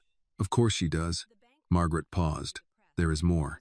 Her attorney says the incident may have been staged to justify leadership changes at the bank. Jonathan's jaw tightened. Do not respond emotionally. Margaret said, I am not emotional. You stopped moving. Annie glanced at him. Margaret knew him well. Jonathan turned the burner back on. The bank will not argue through the press. Release the verified timeline and direct all questions to outside counsel. That is already being prepared. Include the trust department confirmation. Legal is reviewing it. Good. Margaret lowered her voice. Jonathan, this may become worse before it becomes clearer. It was already worse for the people nobody believed. He ended the call. Annie opened her laptop again. Comments continued appearing beneath her statement outside the bank. Some praised her courage. Others accused her of pretending to be ordinary while holding a billionaire's card. One person wrote that a real scholarship student would never have access to private banking. Another asked why she wore inexpensive shoes if her father was wealthy. Annie read the words silently. Jonathan placed a plate in front of her. Do not let strangers decide what you meant. They are not deciding what I meant. They are deciding what kind of person I am. They do not know you. That has never stopped anyone. He sat across from her. Do you want the communications team to protect your identity? It is too late. We can ask outlets not to use your photograph. They already have it. We can issue a statement about the scholarship. Annie looked at him. Then they will say I needed my father's company to prove I earned it. Jonathan had no immediate answer. She picked up half the sandwich but did not eat. Yesterday, I was not believable because I looked poor. Today, I am not believable because you are rich. That is not your contradiction. It still becomes my burden. Jonathan leaned back. For years, he had solved problems by finding the correct lever. Money, counsel, influence, time. Annie was showing him a wound with no lever. What do you need from me? He asked. Not a statement, not a lawyer. Just let me finish being angry before you turn it into a plan. Jonathan nodded. All right. They ate in silence for several minutes. At 9, Dana Foster called with preliminary findings. The recovery team had reconstructed 68 complaint references and 31 complete files. 14 involved unexplained fee increases. 9 involved security being called before any suspicious conduct. 11 customers had been directed to the outdoor window despite open seats inside. One former employee reported being ordered to delete a complaint from Leonard Hayes. Another said Victoria instructed staff to identify visual disruptions in the private lounge. Dana added, We have also found irregularities in fee reversals. Some charges appear to have been removed for wealthy clients, while remaining on similar accounts held by minority-owned businesses. Jonathan asked, How far back? 4 years so far. Preserve everything. We are. Annie leaned toward the phone. Has anyone contacted Leonard Hayes? Not yet. His number is no longer current. I know where his store is. Jonathan looked at her. Dana replied, Annie, witnesses should be contacted through the investigators. I understand. I am not asking to interview him. I want to tell him the hotline exists. Jonathan considered the risk. Only if counsel approves, and you do not discuss evidence. Annie nodded. Fine. After the call, she took Claire's letter from the backpack and held it for a moment. Then she put it back.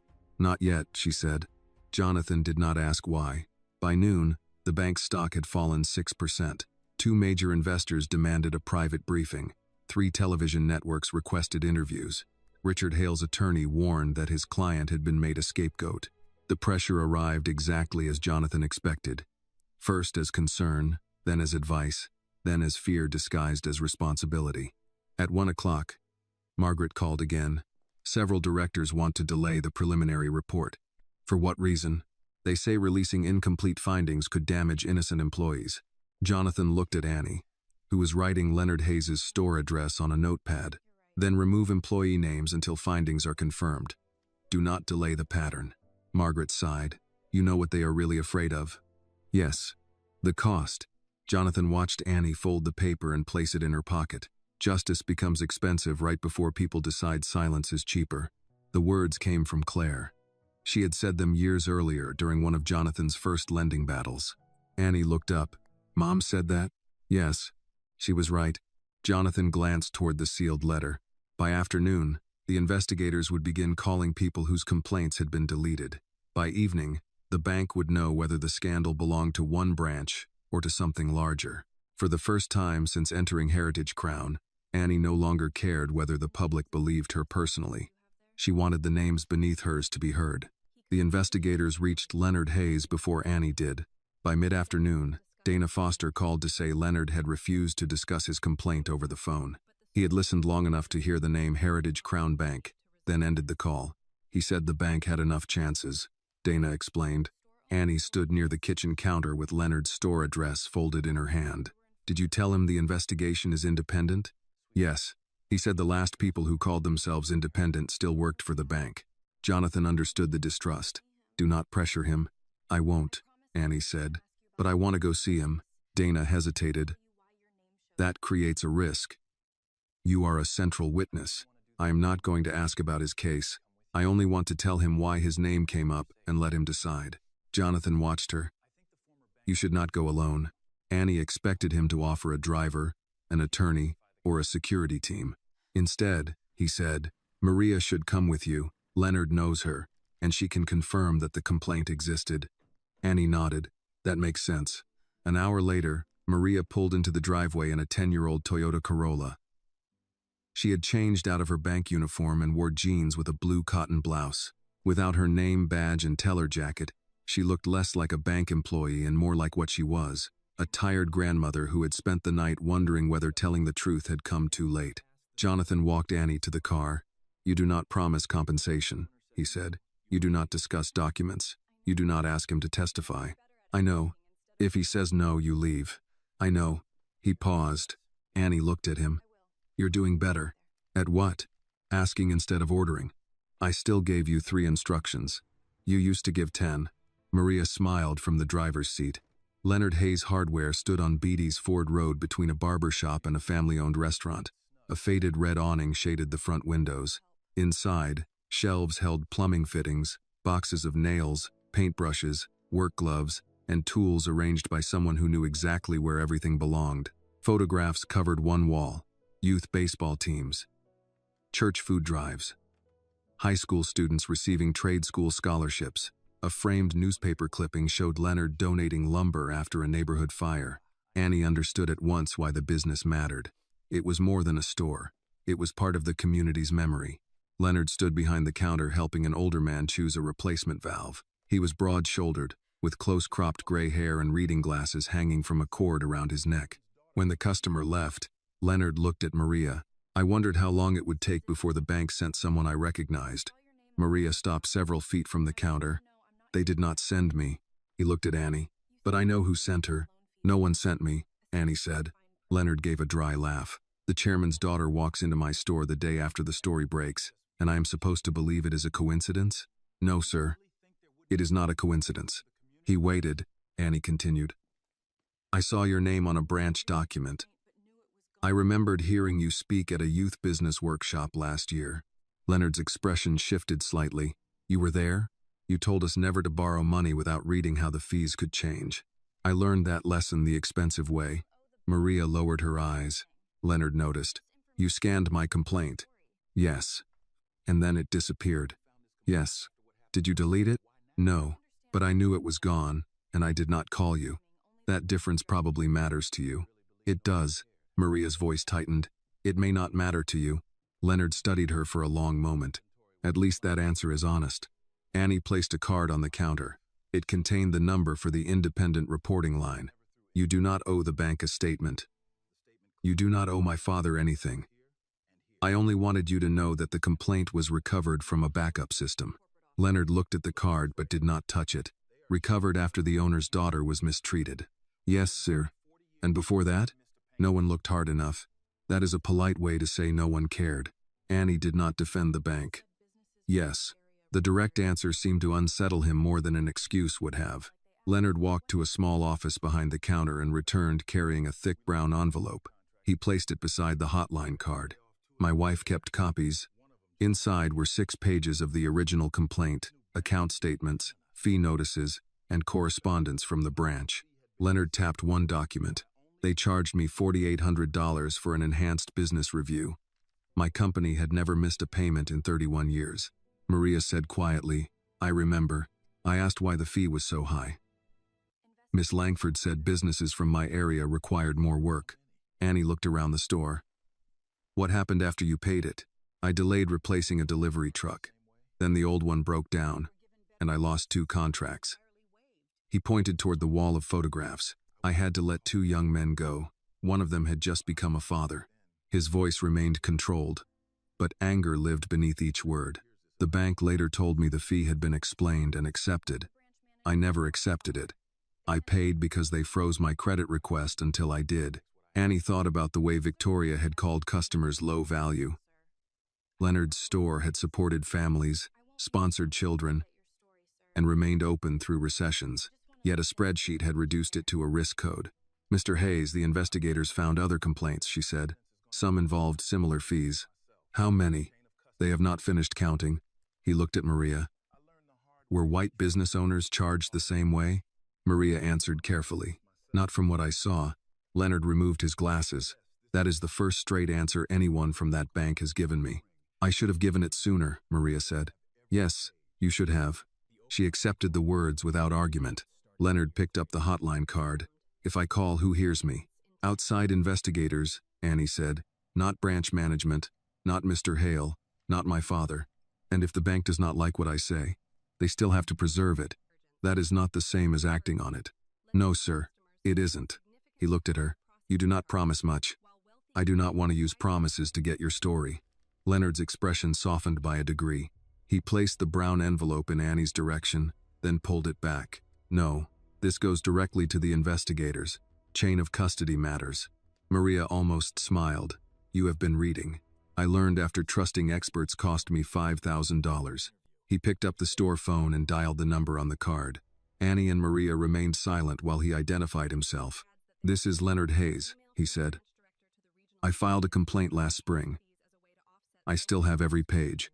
Back at headquarters, the data team continued comparing fee overrides, security alerts, and complaint closures across 5 years. By evening, a pattern had emerged that no one could explain as coincidence. Black-owned businesses at Victoria's branch had been charged enhanced review fees at more than 3 times the rate of comparable white-owned businesses. Latino customers faced higher document processing charges. Wealthy clients received quiet reversals when they objected. Working-class customers were told the fees were mandatory. Jonathan read the findings alone in his office. Behind his desk hung a framed copy of Heritage Crown Bank's mission statement. He had approved every word after the acquisition. Fair access, responsible service, community trust. He looked at the numbers again. The institution had learned to speak his values while practicing Victoria's. His phone rang. Dana said, Leonard Hayes agreed to a formal interview. Jonathan closed his eyes briefly. Good. There is more. We found an email from Victoria to Richard Hale.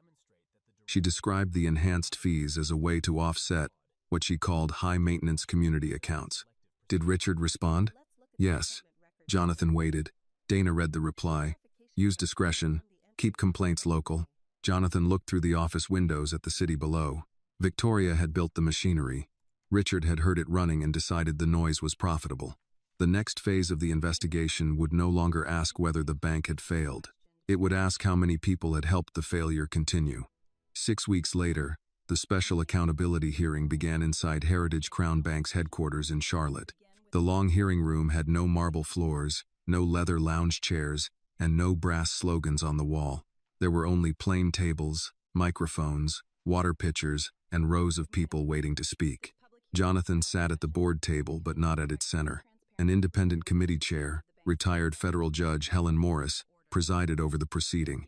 State banking officials, federal compliance observers, outside investigators, employee representatives, and several affected customers filled the room. A limited number of reporters sat in the back. Victoria Langford entered with her attorney shortly before 9. She wore a dark suit and carried no handbag. Without the private office, the title, and the employees who once hurried to obey her, she looked smaller. Richard Hale arrived separately. He did not look toward Jonathan. Annie sat in the first row beside Maria and Leonard Hayes. The black card rested inside her blue folder. She had considered leaving it at home, but decided the hearing should see the object Victoria had believed mattered more than the person holding it. Judge Morris opened the session. This is not a criminal trial, she said. The purpose is to review the independent findings, hear relevant testimony, and determine the bank's institutional response. Any criminal matters remain with law enforcement and prosecutors. Victoria's attorney rose first. My client denies that race motivated her actions. She was responsible for protecting a high-value financial institution from fraud. The account presented by Miss Carter Whitmore was unusual, and the circumstances justified caution. The lead investigator, Sandra Lee, looked down at her notes. Caution is not under review, she said. Selective procedure is. Victoria's attorney continued. The bank rewarded Miss Langford for aggressive risk management and strong revenue. If the institution now objects to her methods, it must acknowledge that those methods developed under unclear guidance. Jonathan watched Richard shift in his chair. The argument contained enough truth to be dangerous. Victoria had not created the entire culture alone. Profit had protected her. Silence had widened her authority. Managers above her had accepted results without asking how they were produced. But the evidence also showed choice. Sandra began with Annie's appointment record. The screen displayed the scheduled time, trust department note, verification code, and internal authorization. Miss Langford, Sandra asked, was this information available when Annie arrived? Victoria leaned toward the microphone. There were signs that the account may have been compromised. What signs? The card level did not match the customer profile. What part of the profile? Victoria paused. Her age, her clothing, the absence of a private banker. Sandra displayed the appointment note. It states that the client would arrive alone. I did not trust the note. Did you call the trust department? No. Did you use the secure internal directory? No. Did you scan the verification code? No. Then what investigation did you perform before accusing her of forgery? Victoria looked at her attorney. He said, my client has answered. Sandra turned toward the screen. The lobby footage began. Annie watched herself enter with the blue folder against her chest. She heard her own polite greeting. She saw Victoria take the card, dismiss the documents, and point toward the outside window. No one in the hearing room moved when the card struck the floor. The video continued through Jonathan's arrival, the security call, the backpack search, and Victoria's false robbery report. Claire's letter slid across the marble. The family photograph landed face down. Jonathan kept his eyes on the screen. Annie reached across the narrow space between their chairs and placed her hand over his. When the recording ended, Judge Morris allowed several seconds of silence before calling Maria. Maria walked to the witness table carrying a small notebook. She described the P, R, O, and S codes. She explained how Victoria told employees to protect the appearance of the private lounge. She admitted that she had followed instructions she knew were wrong. Victoria's attorney stood. Mrs. Delgado, you remained employed under Miss Langford for 17 years, correct? Yes. You accepted promotions and salary increases? Yes. You never contacted law enforcement? No. Is it possible your testimony is influenced by guilt over your own participation? Maria looked at him. My guilt is why I am not asking anyone to call me brave. It is not why the emails exist. A few people in the audience lowered their eyes. Samuel testified next. He explained that security officers were often called before customers displayed suspicious behavior. Why did you comply? Sandra asked. Because the branch director said there was a risk. When did you begin questioning the pattern? When I realized the same kinds of people kept becoming risks before they spoke. Leonard Hayes took the witness chair after lunch.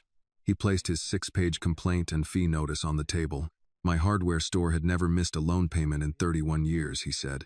The bank charged me $4,800 for an enhanced review and froze my credit request until I paid. Victoria's attorney asked whether Leonard could prove the fee was based on race. Leonard answered, I can prove white businesses with weaker records were not charged the same fee. The investigators can explain the numbers. I can explain what it cost me. He described the broken delivery truck, the lost contracts, and the 2 employees he had to release. One of those young men had a newborn, Leonard said. You people call that a fee. In my neighborhood, it was 2 families losing income. Richard was called late in the afternoon. Sandra displayed the quarterly reports bearing his electronic approval. You received warnings about complaint closures, security interventions, and fee disparities? Yes. Did you order an independent review? No. Did you speak with affected customers? No. Did you visit the outdoor service window? No. Why not? Richard looked toward Jonathan, then away. The branch was profitable. Miss Langford explained the numbers as local fraud pressure and customer misunderstanding. Sandra displayed his email. Use discretion. Keep complaints local. What did that mean? I meant resolve them at the branch level. By the person accused in the complaints? Richard closed his eyes briefly. Yes. Jonathan had been permitted one question. He leaned toward his microphone. When did not knowing become more convenient than finding out? Richard's face tightened. For several seconds, the room waited. When the numbers stayed good, he said, the admission ended the illusion that Victoria alone had caused the harm. Annie was the final witness. She carried the blue folder to the table and placed the black card beside the microphone. I earned my scholarship, she began. I completed the application, wrote the essays, maintained my grades, and worked after school. I went to the bank alone because I thought adulthood meant handling my own responsibilities. Victoria looked down. Annie continued. The deepest injury was not that Miss Langford refused a transaction. It was that she decided my documents became less believable because of the way I looked. Victoria's attorney asked, would this investigation have received the same attention if your father did not own the bank? No, Annie said. The direct answer moved through the room. She continued before he could use it. My father's power forced the bank to pay attention. That is not a defense of the institution. It is evidence against it. The attorney sat down. Victoria asked to speak. Her voice was softer than Annie remembered. I am sorry. Had I understood who you were, I would never have treated you that way. Annie picked up the black card. That is why your apology means nothing. Victoria looked at her. I was not deserving because he adopted me. I was not honest because his name was connected to my account. I was deserving when I walked through those doors alone. She held the card where Victoria could see it. You did not reject a billionaire's daughter. You rejected the kind of girl you believed no billionaire would ever love. No one spoke. The board later received a recommendation to settle privately, delay the public report, and protect the bank's market value. Jonathan read the proposal once. Then he set it aside. Justice is not fair when it arrives only after power introduces itself, he said. Release the findings. The vote passed. The next morning, Heritage Crown Bank would no longer control which parts of the truth the public was allowed to see. The report was released at 8 the next morning. By 8:15, every major financial network had posted the same headline: Heritage Crown Bank admits discriminatory practices at Charlotte flagship branch. The public statement did not describe the incident as a misunderstanding. It acknowledged that Annie had arrived with valid documents, that employees refused available verification, that police were called on unsupported allegations, and that previous complaints had been mishandled or erased. It also named the larger failure. Branch leadership had created an unauthorized system that treated customers differently according to race, appearance, neighborhood, occupation, and expected profitability. Regional management had received warning signs and failed to act. Jonathan stood behind a podium in the headquarters media room with Judge Helen Morris, Sandra Lee, and 2 members of the independent committee. Annie sat with Maria and Leonard in the second row. Jonathan had refused to stand alone. He did not want the image of one billionaire promising to fix everything. That would repeat the same mistake the bank had made for years, placing too much authority in one person and calling it accountability. The findings released today are painful, Jonathan began. They should be. Cameras clicked across the room. This institution failed customers who trusted us with their paychecks, retirement savings, businesses, and family plans. It failed employees who reported misconduct. It failed people who were taught to blame themselves for treatment that was neither fair nor accidental. A reporter raised her hand. Chairman Whitmore, do you accept personal responsibility? Yes. You did not create the customer filtering policy. No. But leadership cannot claim credit for profits and then claim distance from the harm used to produce them. Annie watched several executives lower their eyes. Another reporter asked whether Jonathan would compensate his own daughter. Jonathan looked toward Annie before answering. Annie has not requested compensation. Her personal legal rights are separate from the bank's restitution process, and I will not decide them. Do you believe the institution is racist? I believe the evidence shows discriminatory conduct was allowed to become part of daily business. Labels matter less than whether we are willing to correct the structure that protected it. The answer did not fit neatly into a headline, which was why Jonathan preferred it. After the press conference, The board announced Victoria Langford's permanent termination. Her system access had already been disabled, but the independent findings now provided formal grounds: discriminatory conduct, falsification of records, retaliation against employees, unauthorized fee practices, misuse of security procedures, and attempted deletion of evidence. Richard Hale resigned before the board completed its final vote. He requested a private meeting with Jonathan that afternoon. They met in a small conference room rather than Jonathan's office. Richard looked older than he had 6 weeks earlier. His suit fit the same, but his posture had changed. "I never thought of myself as prejudiced," Richard said. Jonathan remained silent. Richard continued, "I did not use those codes. I did not send customers outside. I did not tell Victoria to target black businesses. You told her to keep complaints local. I meant for her to resolve them. You knew she was the person being accused." Richard looked down. "I trusted her judgment." "No. You trusted her results." Richard rubbed his thumb along the edge of the table. "Does one failure erase 28 years of service?" Jonathan leaned back. "It was not one failure. It was every quarter you signed a report without asking why the same people kept becoming problems.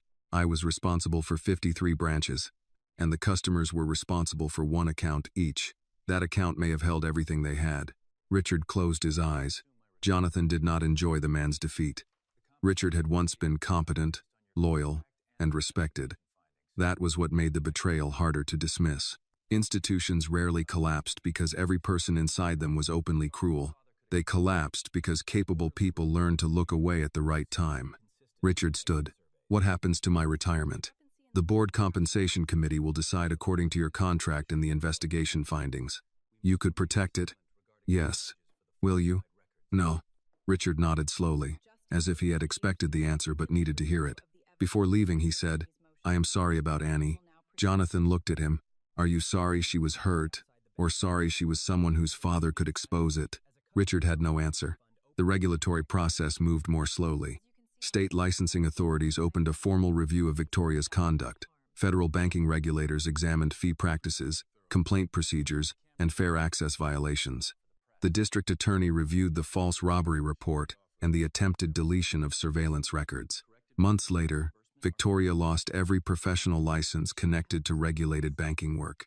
Prosecutors charged her with filing a false police report, falsifying business records, and attempted evidence destruction. Additional financial charges remained under review. There was no dramatic sentence delivered overnight. The process required hearings, motions, records, and witness statements. Annie learned that justice moved more slowly outside the bank lobby, but slowness did not mean silence. The Customer Compensation Fund opened under an external administrator. No claimant had to sign a broad confidentiality agreement. Each case was reviewed according to records, fees, lost opportunities, and documented harm. Leonard Hayes received reimbursement for the $4,800 review fee, interest, and part of the business loss caused by the delayed credit line. When a bank representative offered to arrange a public ceremony, Leonard declined. "I do not need a photograph of you returning what should never have been taken," he said. He accepted the corrected account records and a new credit review supervised by an independent officer. Dorothy Mills received a written apology and reimbursement for several improper service charges. The bank also paid for transportation she had needed after being denied indoor assistance during extreme weather. Tasha Green's complaint was reopened. The bank corrected the internal note that had described her as disruptive and compensated her for the payroll delay. Maria returned to work with full benefits. The board offered her a branch management position, but she declined. "I spent 17 years learning how silence works," she told Annie. "I should not become a manager just because I finally stopped using it." Instead, she accepted a customer advocacy role. She helped older clients complete complaint forms and trained employees to recognize retaliation.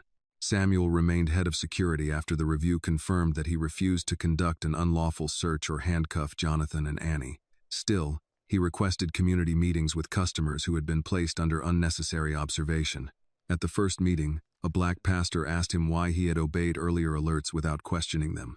Samuel answered, "Because the order came from someone with a title, and I confused authority with evidence." The pastor nodded. "What changed?" "I saw an 18-year-old girl remain calmer than the adults accusing her. The flagship branch closed for 2 weeks. When it reopened, the outdoor service window was gone. Workers removed part of the interior wall and turned the space into a small financial education center with chairs, water, and printed explanations of customer rights. Heritage Crown created an independent complaint office that no branch manager could control. Enhanced identity checks required written reasons. Manual fee changes triggered review. Security patterns were tested for racial disparities. Whistleblower reports went directly to the board compliance committee. Some directors wanted to celebrate the reforms. Jonathan refused. "You do not celebrate repairing a door after people were locked outside," he said. "You keep checking whether it stays open." On reopening day, Leonard entered carrying the morning deposit from his hardware store. No reporters followed him. No executive waited near the door.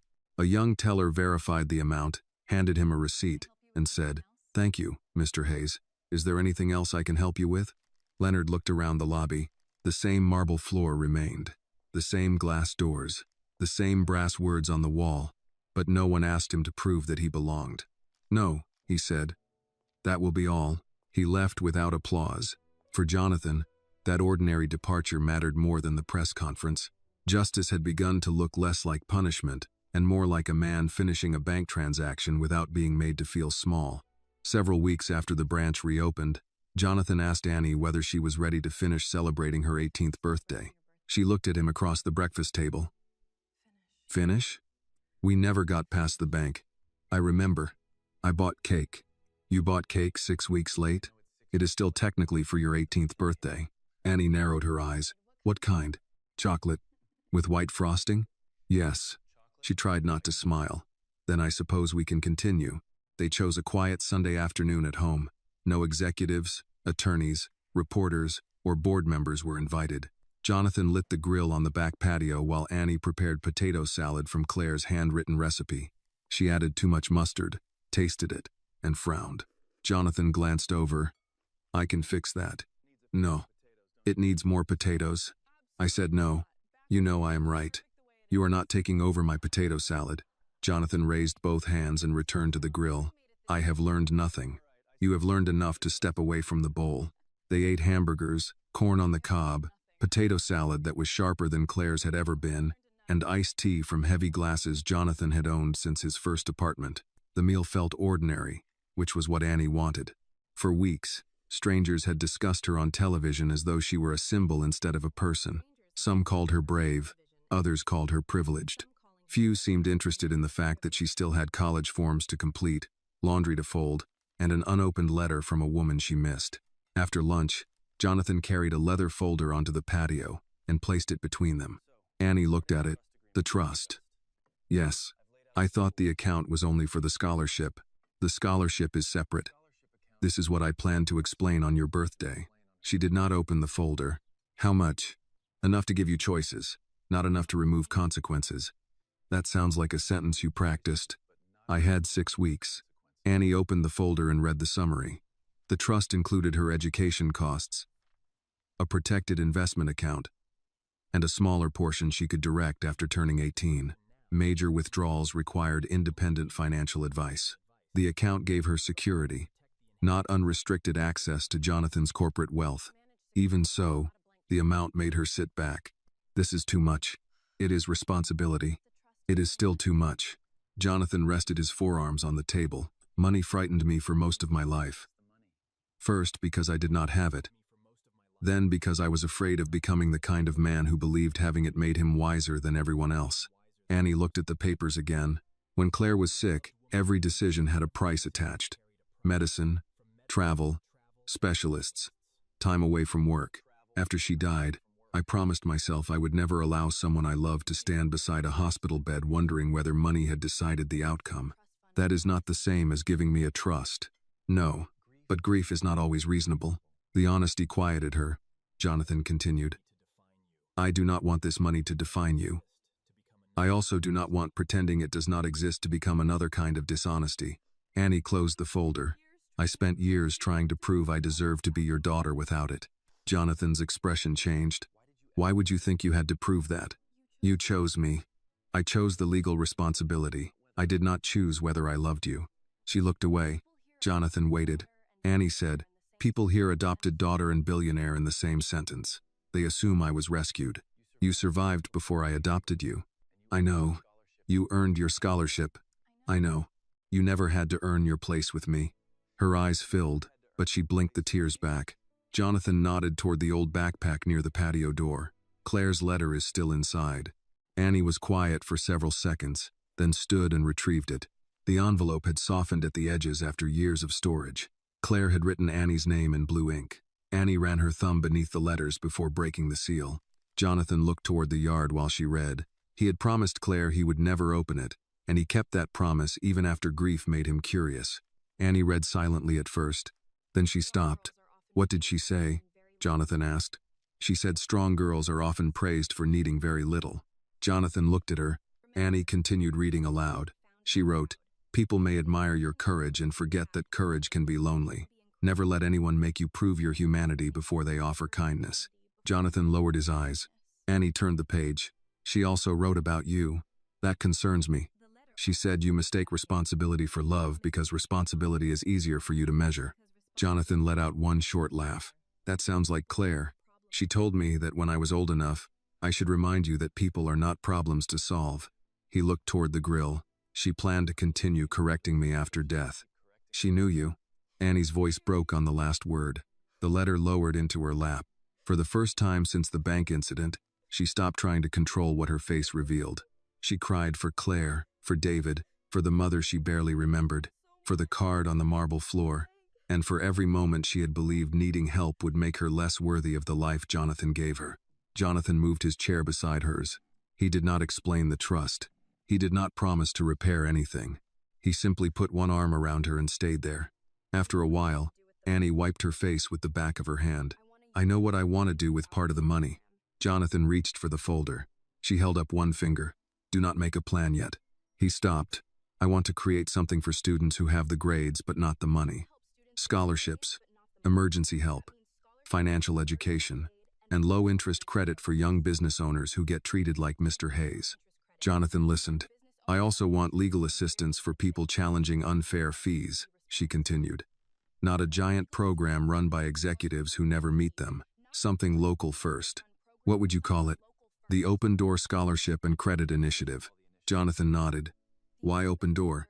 "Because too many institutions say everyone is welcome while deciding who gets to enter." She explained that applicants should not have to display humiliation to prove need. Students would receive mentors, especially retired teachers, veterans, accountants, and business owners. Young entrepreneurs would receive guidance before loans, not punishment after confusion. Complaints would be reviewed outside the same institution accused of misconduct. Jonathan asked, "How much of the trust do you want to use?" Annie named a figure. It was substantial but measured. Jonathan did not hide his surprise. "You taught me to read before signing.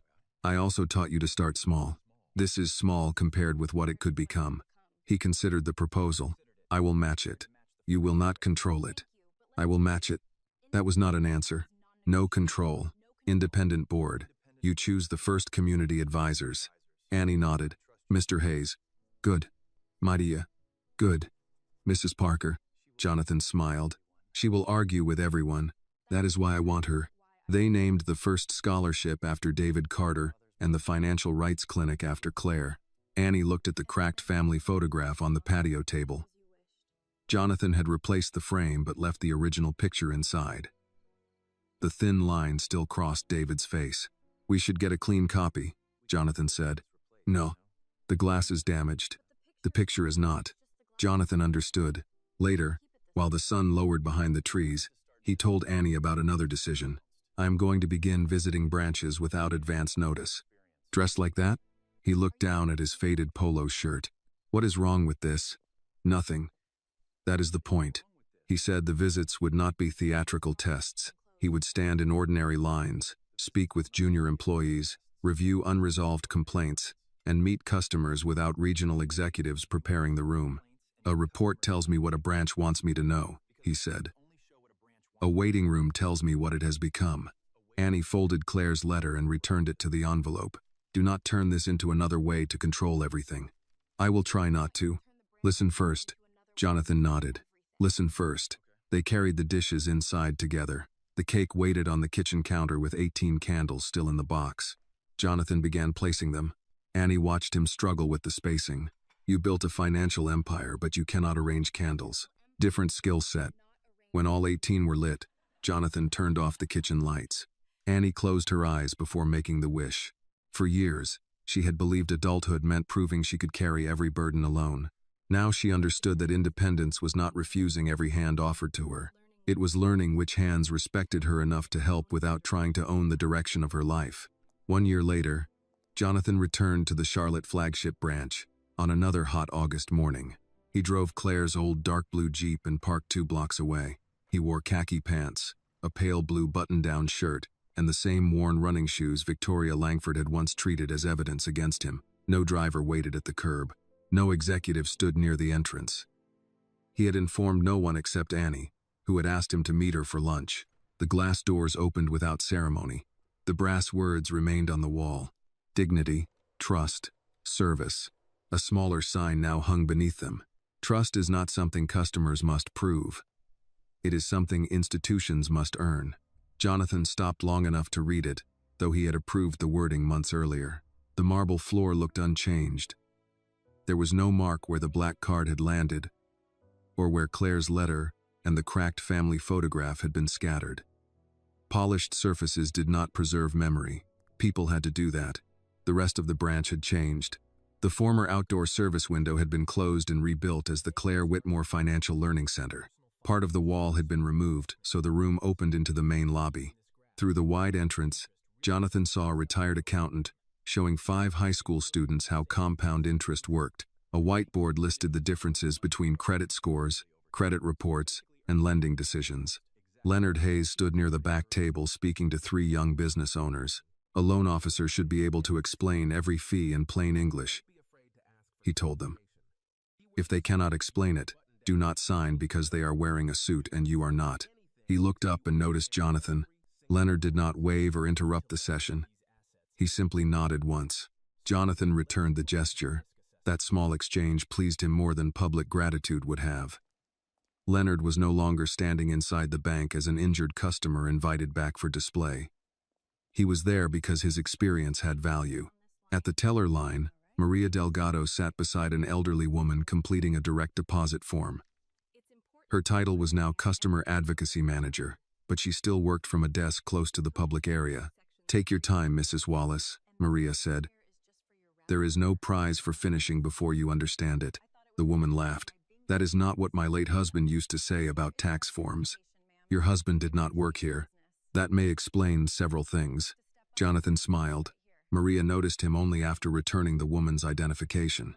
"Good morning, Mr. Whitmore." "Good morning, Maria. You could have warned us. That would defeat the purpose." She looked around the lobby. 2 tellers called in sick. The air conditioner made a terrible sound at opening, and someone in commercial services ordered the wrong printer paper. "Then I chose an honest day." Maria lowered her voice. "We also delayed 1 customer this morning because the identification did not match the account address." "Was the delay documented?" "Yes." The employee explained the reason, offered the customer a chair, and called the account verification team.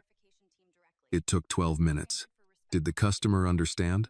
He was annoyed, but he understood. Jonathan nodded. Fair procedure did not mean the absence of questions.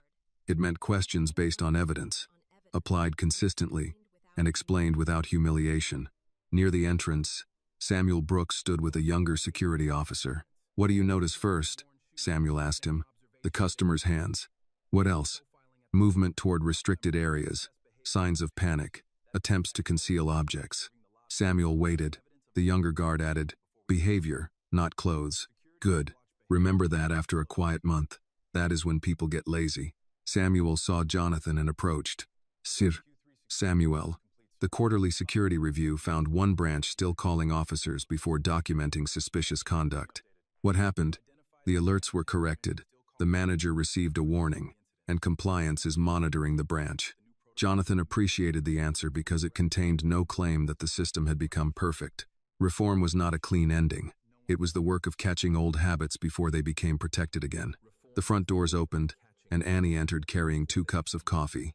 She was 19 now and preparing for her 2nd year at the University of North Carolina at Charlotte. where she studied economics and public policy. She wore jeans, a white blouse, and dark flats that were newer than the pair Victoria had mocked, but just as simple. She handed Jonathan one cup. Black, no sugar. You remembered. You have taken coffee the same way since before I could read. The Open Door Scholarship and Credit Initiative had completed its first year. 12 students received scholarships. 6 young minority-owned businesses received low-interest loans and mentorship. Not every result was easy. One student left school to care for an ill parent. One business failed despite careful planning. An applicant used part of an emergency grant for expenses outside the approved agreement.